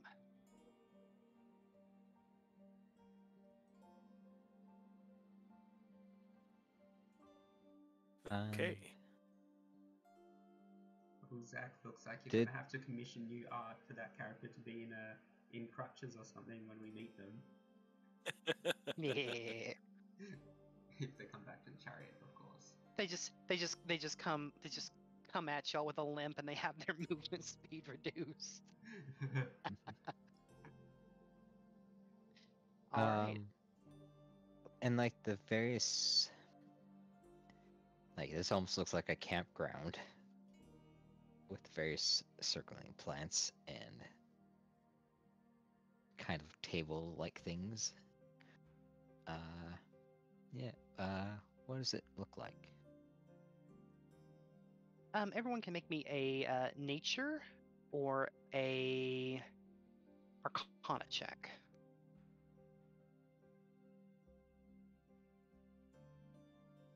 Nature or arcana? Why is nature intelligence based? Omni. You kind of recognize these for what they are. Your time in the Feywild, and with an 18, you kind of get a little wisps of your memories of these things. You recognize these as fairy circles. These are typically devious traps that fairy kind leaves behind to trap or otherwise force individuals into either making a deal with them to exit the circle or just suffer for very long periods of time. But you get the feeling as you approach, you see a little glow around your body, and you are reminded that by helping the dryad, you were all given safe passage from such traps. And you just kind of see as these various flowers just kind of, you hear little bits of giggles about them, and then they return to their resting positions.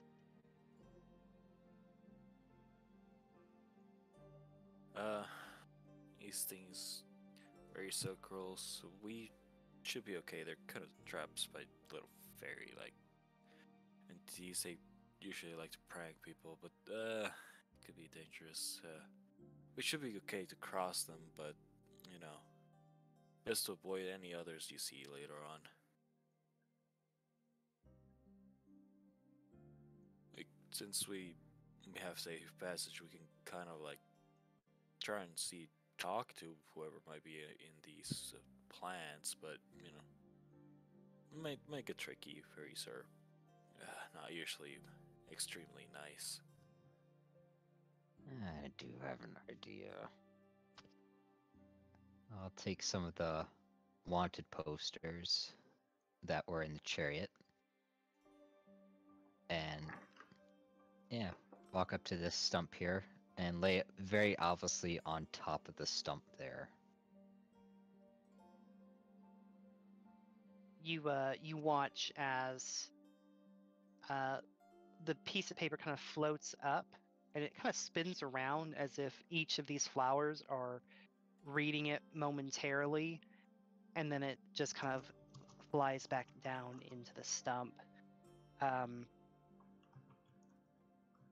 while you're inside this circle, you just kind of get this feeling of exasperation from these flowers, and you just kind of feel in your gut a feeling of betrayal, a feeling as though this reward is not worth the paper it is printed on.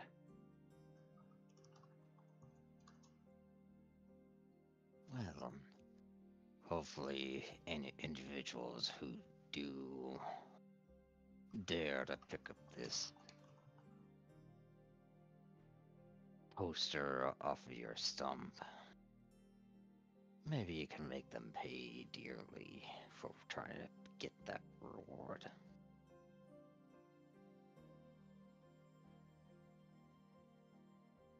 You hear giggles all around you, like this cacophony of laughter, and you watch as the roots of the stump kind of go up and kind of create this frame almost, and you now see this poster is now very easily readable and framed as if it is a sign itself to be approached and read.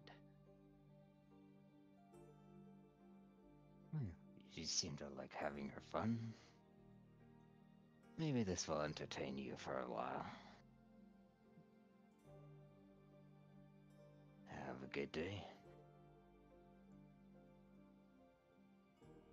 And as you leave the circle, you feel a sense of gratitude for this lovely idea that you have granted these fairies. You can go ahead and give yourself a point of inspiration, as you have now laid a fairy trap in the Feywild.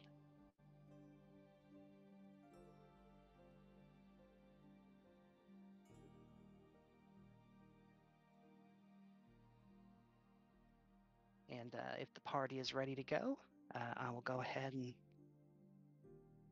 get us moved over to the next map. Okay, so Aurora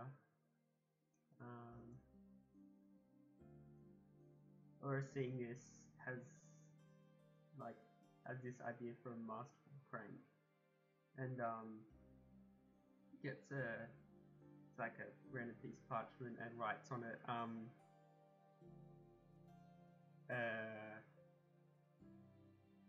free potion, or just like spells free potion but spells free wrong on purpose, and gets one of the empty potion bottles from fetches you one of the empty potion bottles, and while giggling up a storm, puts it on a different fairy ring and whispers, "This is a fun one," and walks off and winks and that. And you watch as flowers kind of grow around the stump that you placed on this one. And you watch as one flower kind of sticks its stem inside of the empty bottle, and you see like this beautiful red liquid kind of begin to fill it up to its brim, and a beautiful stopper is created with like a rose-like pattern. It looks like the most delicate, beautiful bottle of potion that you've ever laid your eyes on. And you watch as Aurora's note is, kind of put up as a sign similar to G's.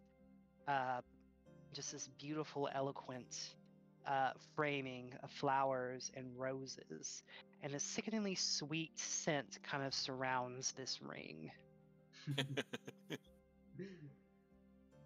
Someone is going to have a very bad day, and I will roll to see who that will be later. Watch the other half of our party run into these circles. I don't. They've got their own problems right now. They've got to go break a dwarf out of a jail. What's the jail made out of, and why is a dwarf not tunneling through that rock? Because they took away all of his tools. Damn. This is awful. And the dwarf didn't carry a pickaxe in their prison pocket? Jeez, what a bad dwarf. Can't even dwarf properly.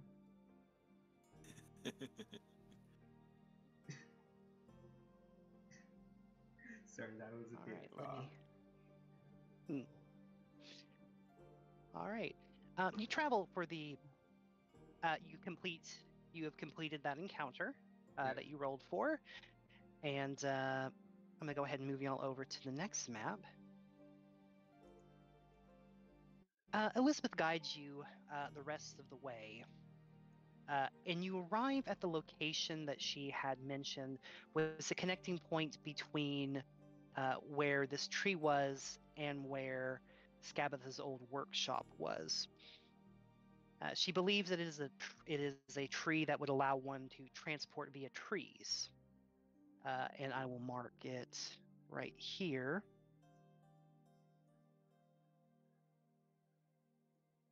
And would everyone, as you kind of approach this area, just go ahead and give me just a general perception check. Of course, when it's an intelligence check, it's bad, but when it's not, it's good.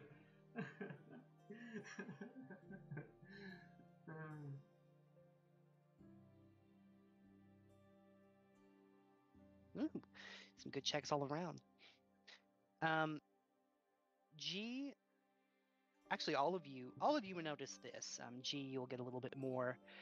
As you approach the tree that Elizabeth points out to you, all of you can kind of tell that this tree is moving a little bit more eerily than the others.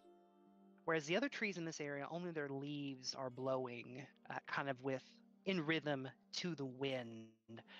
All of you can tell that this tree is trying to mimic that same kind of movement, but its movements aren't matching up with the wind. And you gather that this tree is moving of its own accord, not necessarily as a result of the wind.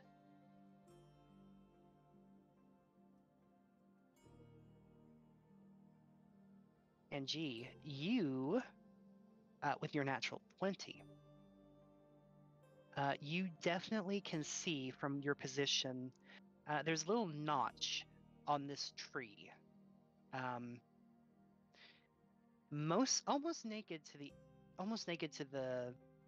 Almost invisible to the naked eye. You notice that I got tripped up on naked. I said that way too many times for it to be normal. You do see kind of this marking on it, something between a rune and graffiti. Kind of at the base of the tree, probably about at your knee height. And it definitely has a bit of a glow to it, a very soft silver glow that kind of melts in with the tree's overall coloring.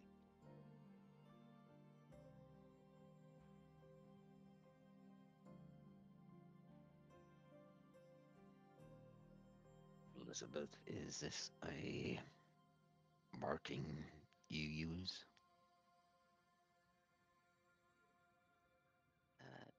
She can roll this with advantage because she is a crazy relative of an Earth Ganassi. She kind of looks at the mark. This is our first time we made it to the tree without being interrupted. It's definitely the magical marking, though. I think that is, if we push some magic into it or something, we might be able to open wherever this tree is connected to.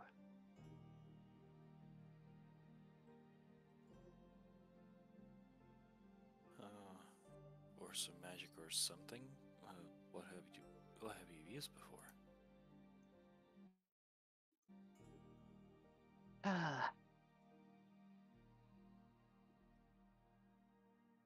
Right now, the best I could gather is perhaps push some druid craft into it and try and...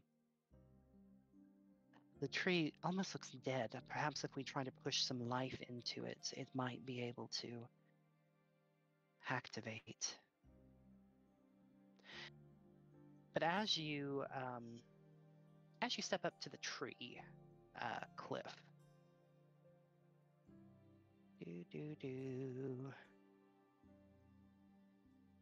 you watch as the branches of the tree kind of like surround itself, and that's the symbol that's on the tree, right? you know what? I'm gonna say yes, because that is beautiful nostalgia. You see this ancient rune of days long forgotten, of a people long past, tired and anxious. It had great meaning in the days beyond. It now needs to have life pushed into it so that it may function and activate. And now we're getting too real. And push some druidcraft onto the tree as they try to make it bud. But as you get close, you watch the branches of the tree surround this ancient magical rune and kind of cover it. And one of them pushes you back just a little bit, not enough to deal damage. But you just kind of also see this tree for what it is.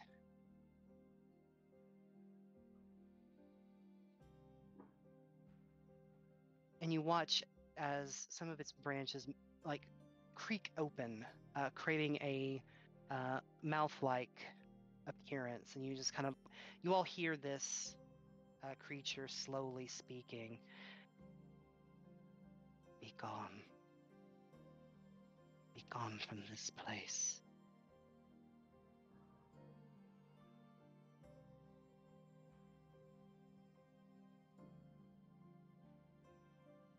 Why?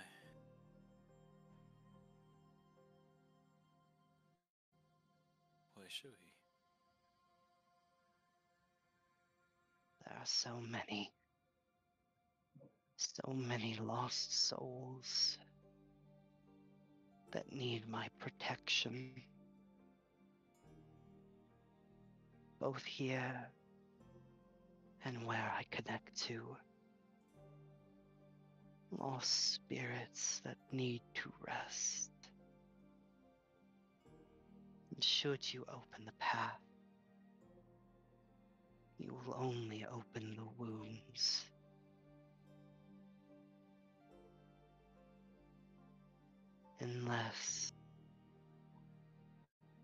Unless you believe you can help these lost spirits find peace.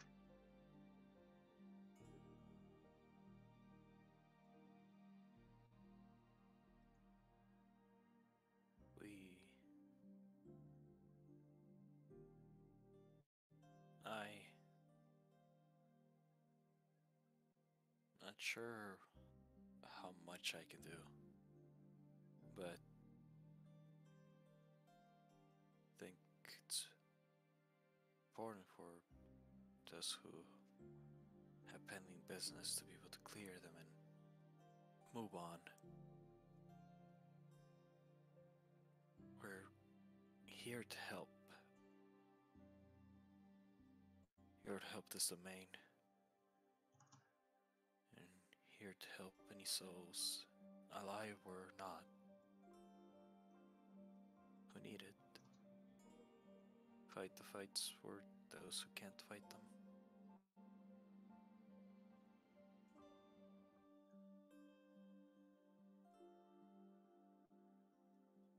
And what of the rest of you? Will you also try and bring these spirits to rest? I will bring all of my courage and power that I can to help these spirits.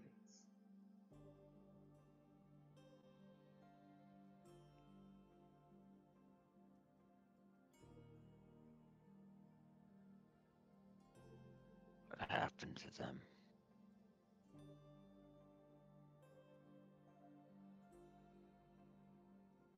They were brought here against their will.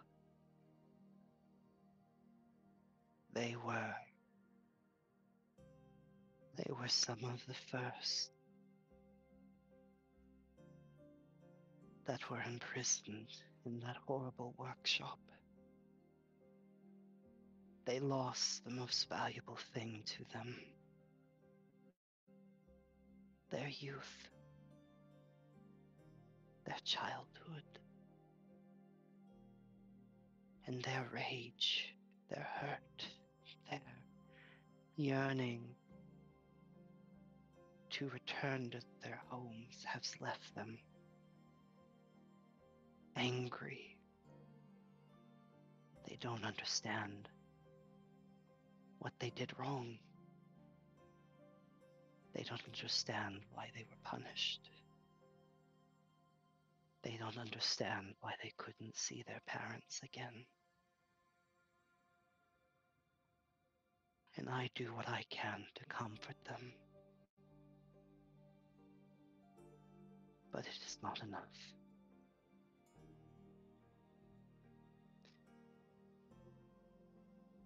But if you all are willing, I will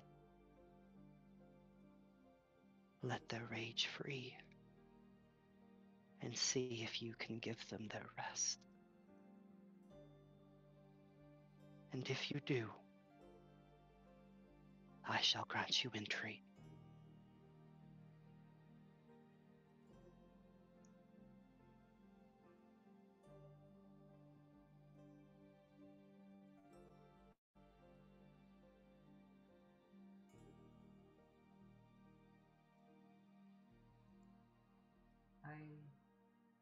I believe we can do this.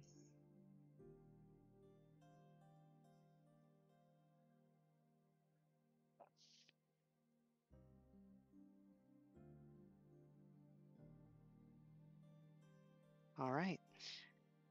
Is the party ready to help engage in this situation? Spirits will be released. Initiative will be rolled. This is a different kind of encounter. You'll be able to do as you please. How you wish to give these things rest, I will leave to you. And you can also, it is a combat encounter, but one where you'll have a little bit more freedom than usual, if that makes sense. Okay. Okay. Okay. Good to go. All right. Go ahead and click on your tokens and roll for initiative as I go get some music.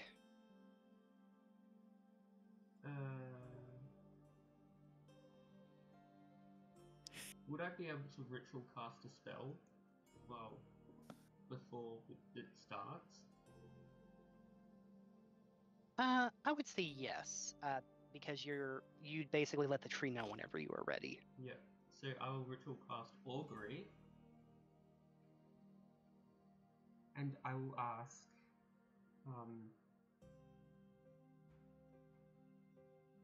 will Will the destroy undead, or will my destroy undead put these spirits to rest?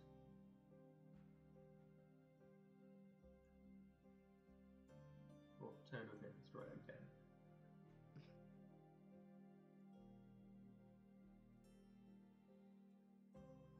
You get a response back, both laughter and tears. You get the feeling of both weal and woe at the same time. You get the feeling that destroying these spirits might bring them peace by allowing them to rest. But you believe it might be a roll of the die, whether or not they do or not. Okay.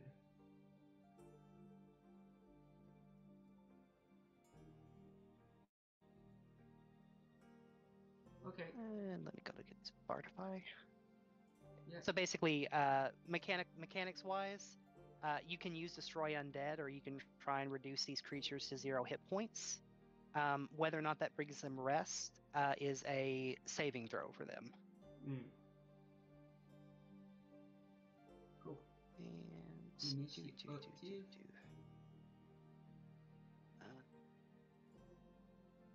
Cool.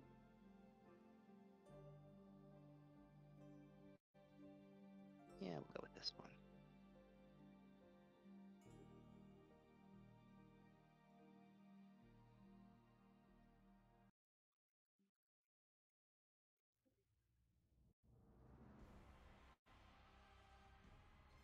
Maybe a little more epic than is necessary, but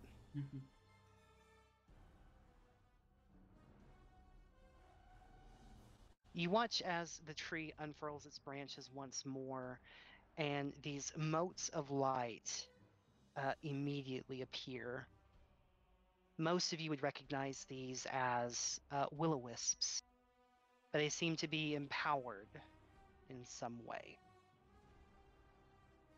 And let me add their initiative. Sending. Nope, descend. Wow, 3 19s. Boy, is the name of these things, of these will-o-wisps, very related to that ancient rune, huh? Mm-hmm. Mm-hmm. I named it before the S came. Oh, that's funny. What's your dex, Aurora? Aurora's dexterity is +0 for 11. Okay. All right.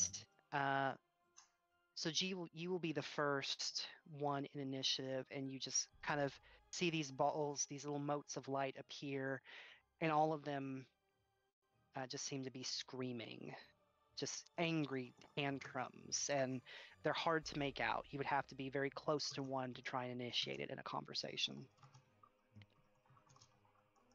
5, 10, 15, 20. 25.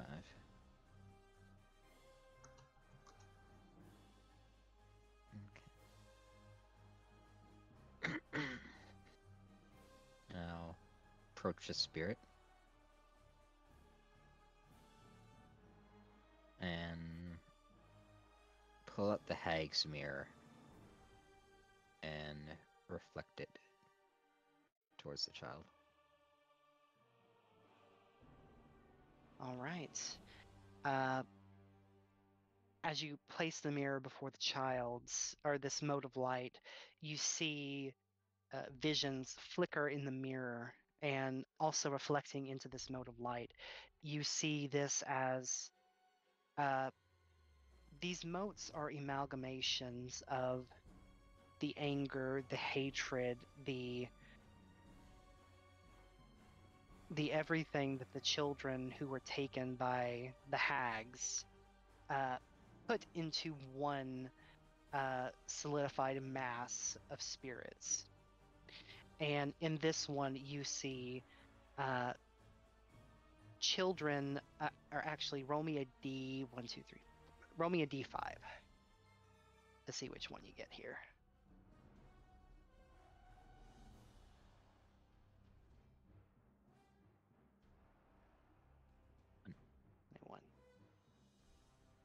In this reflection of the mirror, you see, in this mode of light specifically, you see kind of the condensed emotions of children missing their parents, of wanting to go home, of not wanting to be in this place anymore. And just the unfairness that they hear. And you hear in the back of your head just these, why can't we go home? Why can't we leave? We won't be bad anymore. We promise.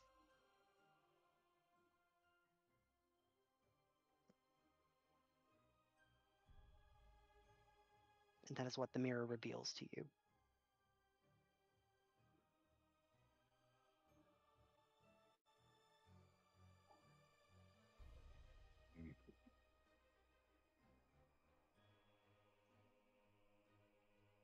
I don't think you were ever bad.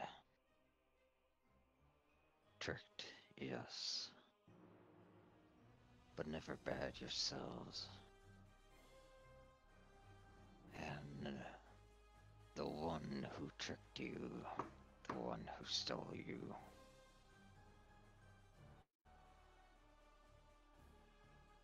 we are going to stop her.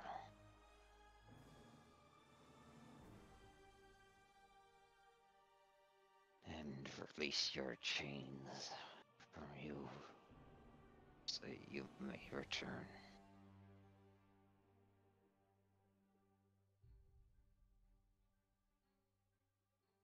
All right.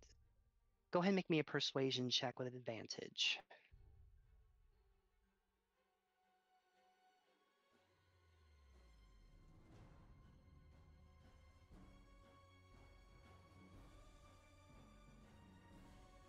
All right. And this mode of light is going to make a charisma saving throw.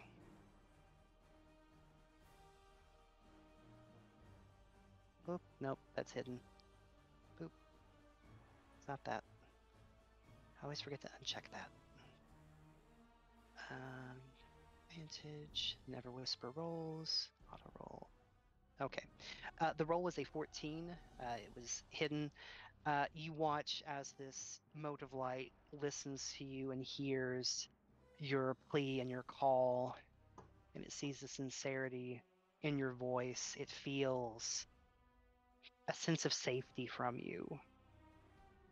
It knows that you are a protector, you are a guard, and you are safety and security. And this creature, believing your word,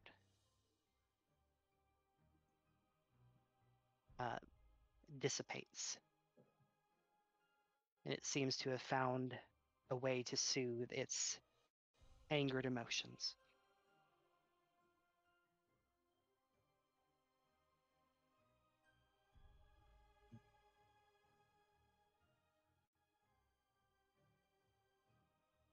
So that was an item interaction for the mirror and an action for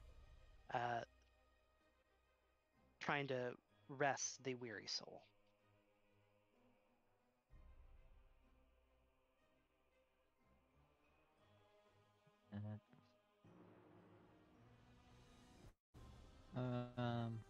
Yeah. Marshall checks up on the spirits then. Okay. It's a spooky ghost.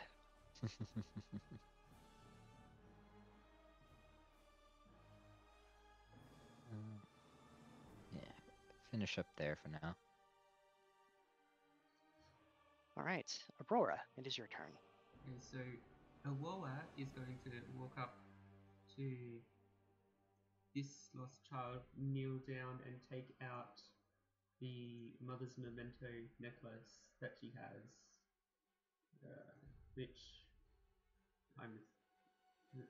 which is a small old silver necklace with the humble pendant with the ruby set in the center, and she says,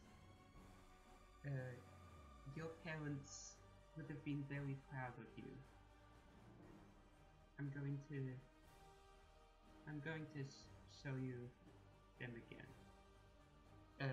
And she is going to activate Turn Undead, if I can. Activate Turn Okay. Undead. And there's also addition of Destroy Undead that she has, where if it's challenge rating half or lower, and it fails a save, it's destroyed. Okay, so it needs to be a challenge rating of 1/2 or lower. Yep. Let me go check real quick.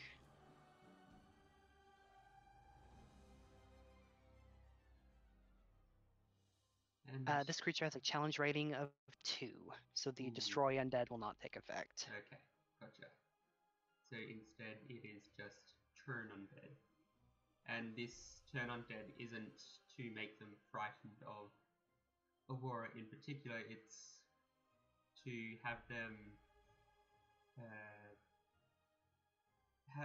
It's to give them false memories of a happy childhood. Because, yeah, or to give them memories of a happy childhood, I'd say. That's what it's appearing as. Okay, and what's your spell save DC for the Wisdom saving throw? It is 16. 16. Okay. And this is each undead that you can see or hear within 30 feet. So that's 5, 10, 15, 20, 25. Yep, so that's all of them. So here's the one next to you. Will fail. The one right above Cliff will fail. The one on the far right Oh shit. They're running away, not will just staying succeed. still. Oops. I thought they would stay still. And then the one up top next to G. Okay, so they are going to a turn creature must spend its turns trying to move as far away from you as it can, and it can't willingly move to a space within 30 feet of you. It also can't take reactions. For its action, it can only use the dash action to escape from an effect. I will say, do you want to use that, or would you rather them try and kind of gather at one spot instead? I'd have it so that they're like gathered in like one spot where they're all like, where it's like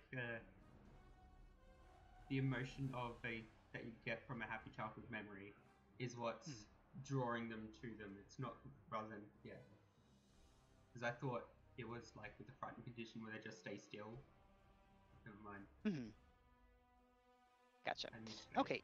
On their turns, the ones that failed will gather together, and you watch as you use your channel divinity and you instill these memories in 3 of them. The screaming and the tantrums seem to kind of slow for a moment, and you kind of see in these wisps of orbs, you kind of see just little fragments of their amalgamated memories of childhood. And even though many of these children never met each other before they came to this domain, your channel divinity and your use of your memento, it kind of sees them back in their own home worlds, playing together. And they will kind of try and move, and on their next turn, 3 of them will kind of get together almost as if they are playing on a playground with each other. Yeah. And that was an action and moving everything. It's gonna do a little jig, I guess, because I got no bonus action spells. Yeah. All right. The 3 lost childhoods that failed are going to kind of like just gather up here, almost as if they are like moving their incorporeal forms through these trees as though they are climbing this awakened tree. One of them, however, was not affected by the turn undead and is still lashing out with a temper. And I'm going to roll a 1, it's going to go after G. A 2, it is going to go after Aurora. Aurora. And this one is going to just let out this horrific screech, this tantrum of an angry child that cannot be consoled, as it is going to use its shock attack on Aurora. That is a natural 20. Oh. Does anyone have silvery barbs? I forget with this group. Nope. Shit, we need Magic to I fix have that. is a light cantrip. Negative. And I don't think Mercion does either. No, it's I'm fine. just a wee cleric Nope. and a wee ranger. All right, Aurora, you will take 28 points of lightning damage.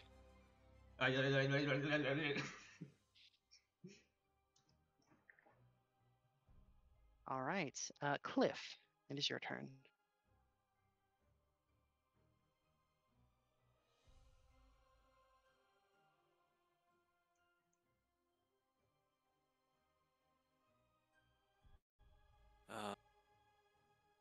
Cliff is going to kind of move up here and kind of peer into the lost childhood in front of him and kind of try and talk to it. And hey, look, what's going on? What's on your mind?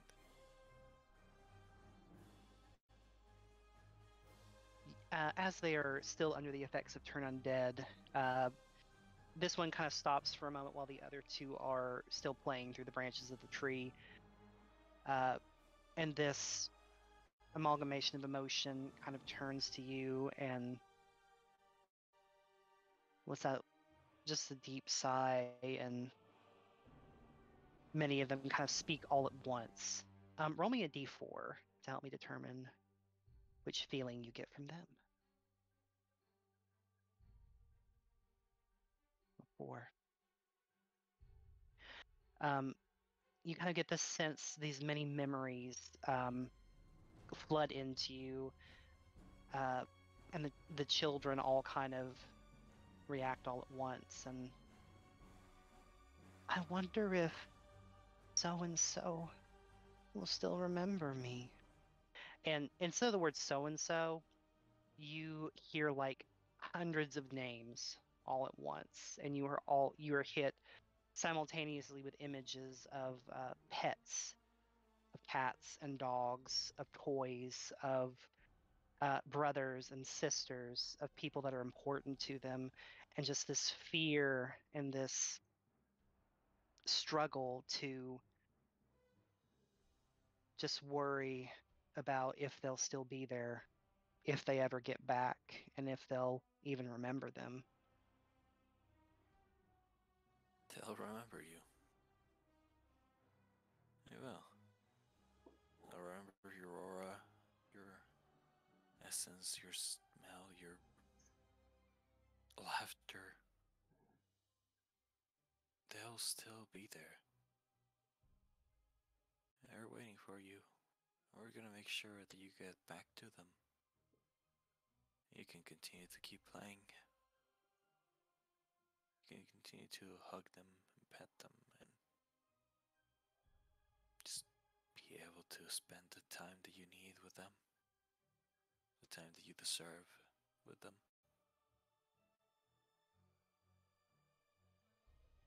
Promise you that. All right. As this one is under the effects of Turn Undead and is in a good mindset at the moment, go ahead and make me a persuasion check with advantage.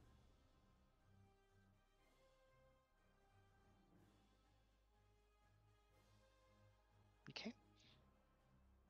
Then make a charisma saving throw. The spirit hears your words, which are true, and they are filled with your own emotion, your own personal connection. And as this creature kind of thinks back to all of their loved ones that they left behind, that happy memory that was created to them by Aurora, you watch as this spirit also will fade.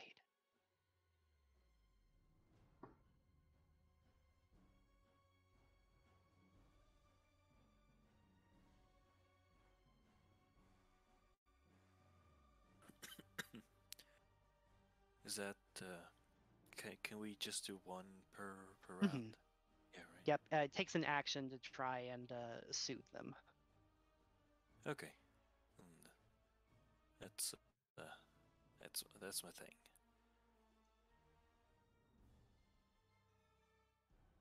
All right, at the top of the round, G.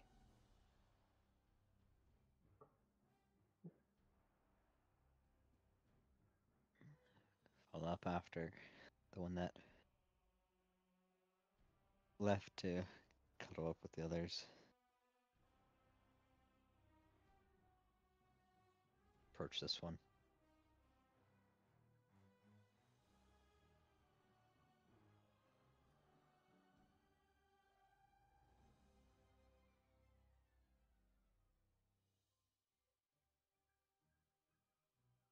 Okay.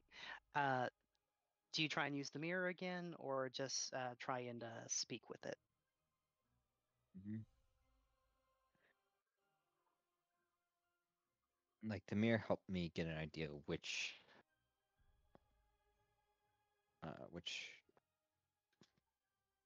set of children it was, right? Yes. Basically, each of these motes have a different kind of thing that was stolen or lost from them that they are mourning over, and the mirror will help allow you to learn what that is. Okay. Yeah. And approach this mirror again. See their reflection. Okay. Roll me a d3.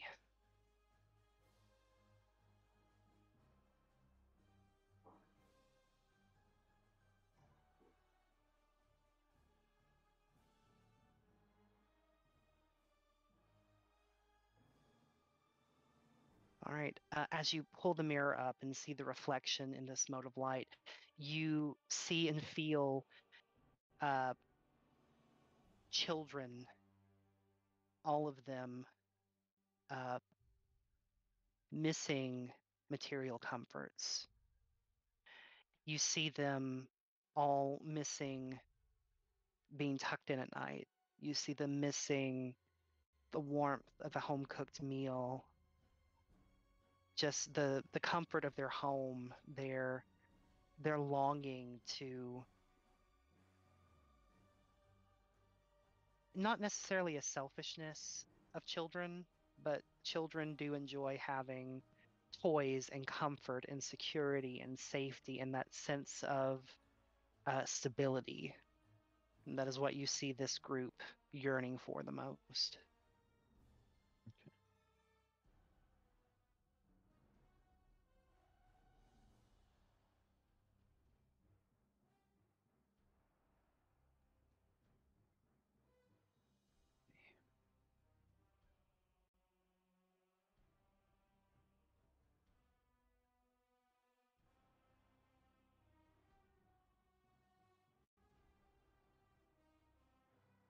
Okay. I'll pull my braid over my shoulder and raise all three braids up.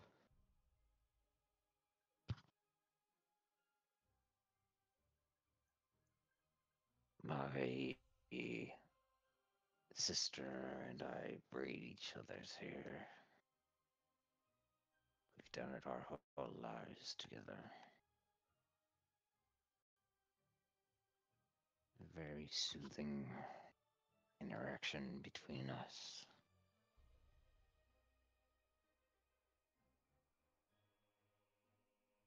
I planning. I intend on stopping the one who would have robbed me of all that time together. I will stop the one who took this from you.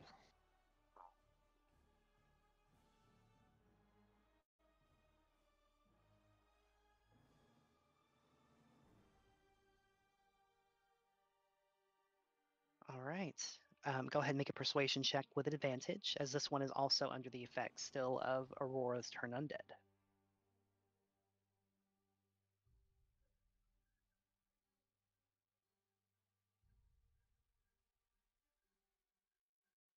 Okay.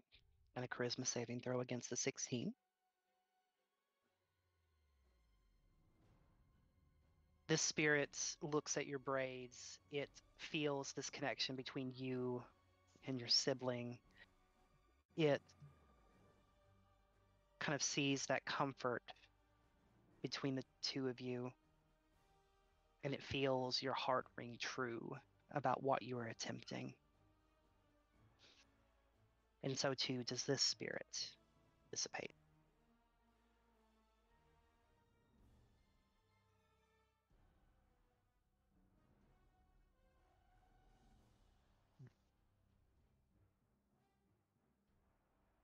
Finn a little bit closer. And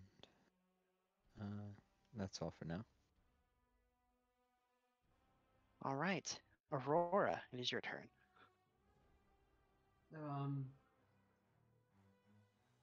Because there's only like one mirror, Aurora can't use the mirror to like get a guise of the lost childhood that's in front of her, right?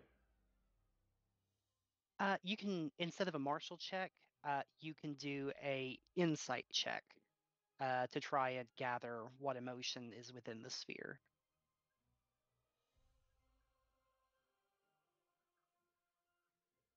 And roll me a d2.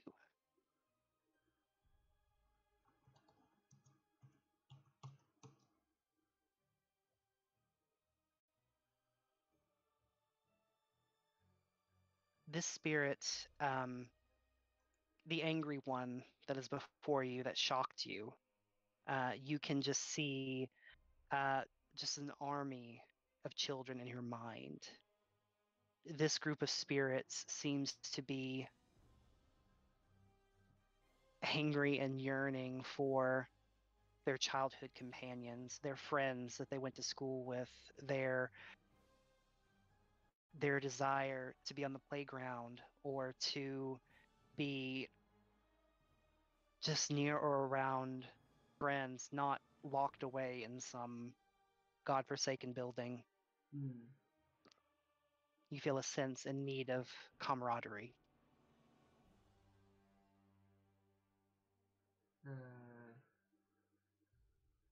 Need for a sense of camaraderie.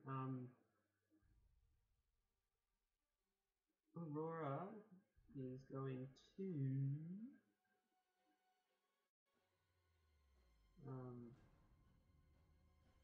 do what I thought it would. Yeah, so she's going to go near the spirit and say, I understand how you feel about needing camaraderie and people with you. I really do. I I can I can show you a place where people will accept you for whatever you need, and you'll be entertained and happy and free. If you want, I can take you there. And he's trying to like, basically, she's trying to take them to the YMCA. Or the fantasy equivalent of a YMCA. The I'm gonna have to think of the acronym for that later. That's good. Go ahead. This is one that is not affected by Turn Undead. Go ahead and make me a persuasion check. Cool. And I'm gonna make a persuasion check, and then she's going to use the where is it? What is it? the ability of the uncommon shiftweave to increase the performance check by a D4 by making her outfit by making the outfit take the appearance of a kind of like a, I don't want to say youth minister because that's the wrong word, but a youth worker. And it's just like, Mhm. you know how youth workers like have that look to them where they're like, yeah, yeah, you can trust me, Like kid. the hip older kid that is so cool you want to hang around them. Yeah, yeah. Ooh, 18. All right, charisma save. And you watch as this anger and this need for camaraderie, and they hear your words. They see the vision that you wish to give them of a place where everyone can be together and have fun, a place that they have not felt in a very long period of time. And in that vision, they all see themselves together again with fun activities that don't involve chaining them in a factory. Yeah. And this spirit too will fade.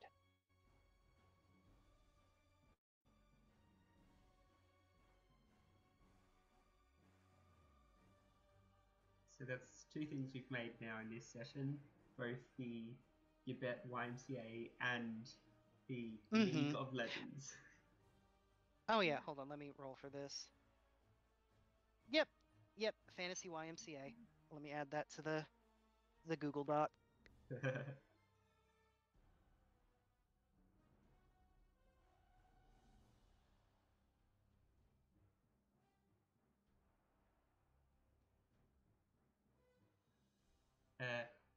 YKCA, Young, oh no, YCCA, Young Children's Community Association.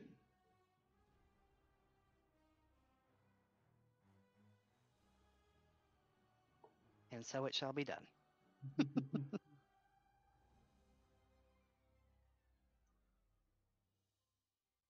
All right. Anything else for this turn? So that was an action, all that stuff, right? Mm-hmm. Yep, trying to sue the spirit is an action. Okay, cool. Yeah, as a bonus action, she's gonna do the YCCA dance. YCCA.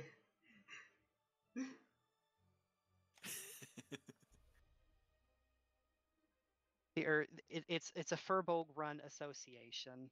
Hmm. Just a bunch of very hip, passive aggressive Furbolgs. All right. The lost childhood that remains is still under the effects of turn undead for 1 minute. So it is just having fun in the tree. Cliff, it is your turn. Yeah. Approach the last one. Kind of.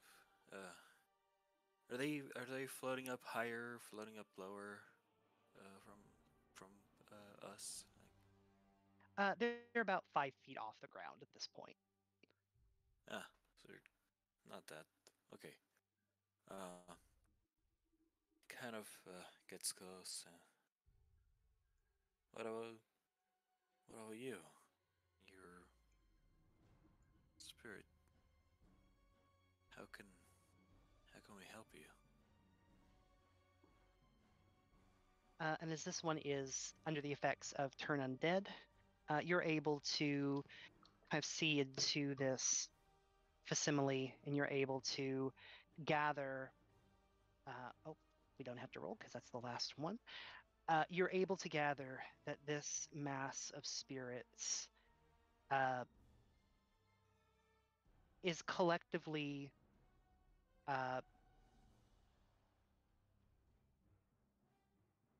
they're not necessarily children in this form. They are the adult versions of children who feel as though their childhood was robbed from them. They have been in the space for so long that even though they do not age and they kind of remain in that state of childlike wonder, this is kind of like their adulthood. This is them realizing that what has been taken from them cannot be given back easily. And this is the resentment of that.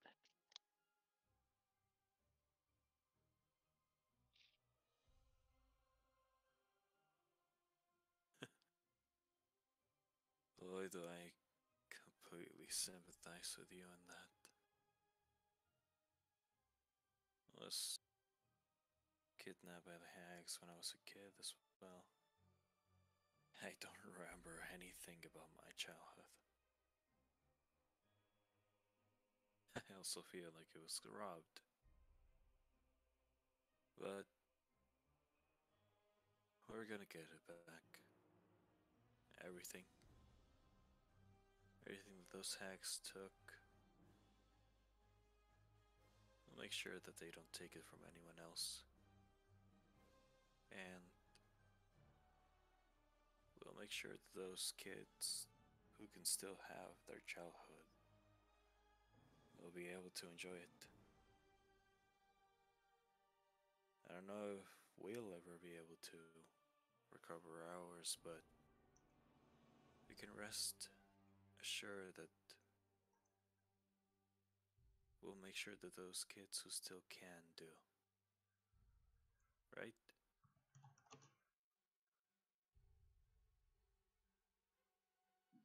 All right. As this one is under the effects of Turn Undead, please go ahead and make me a persuasion check with advantage.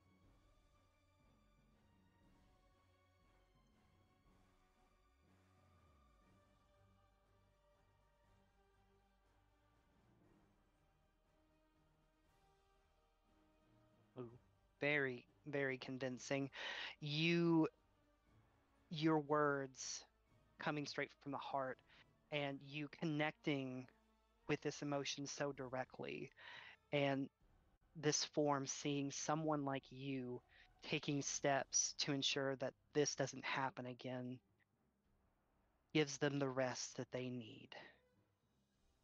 And you watch as this spirit also dissipates before you and leaves the rest of this up to you. I'll, Cliff will push his hands gently through the spirit as it is fading. So trying to reach for the same kind of emotions that he's gone through.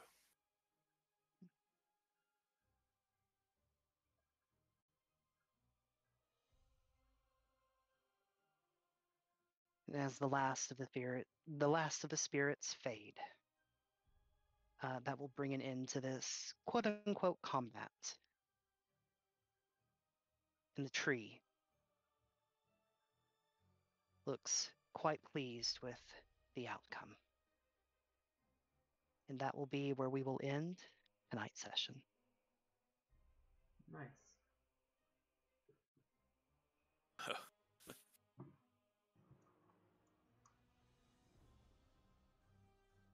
Ah, my heart. Alrighty, so yes, viewers and those who are watching on YouTube, that is the end of this episode of Wild Beyond the Witchlight. We normally play every second week at this time frame. And yeah, so just like a werewolf, remember to like and subscribe, and I'll see you around.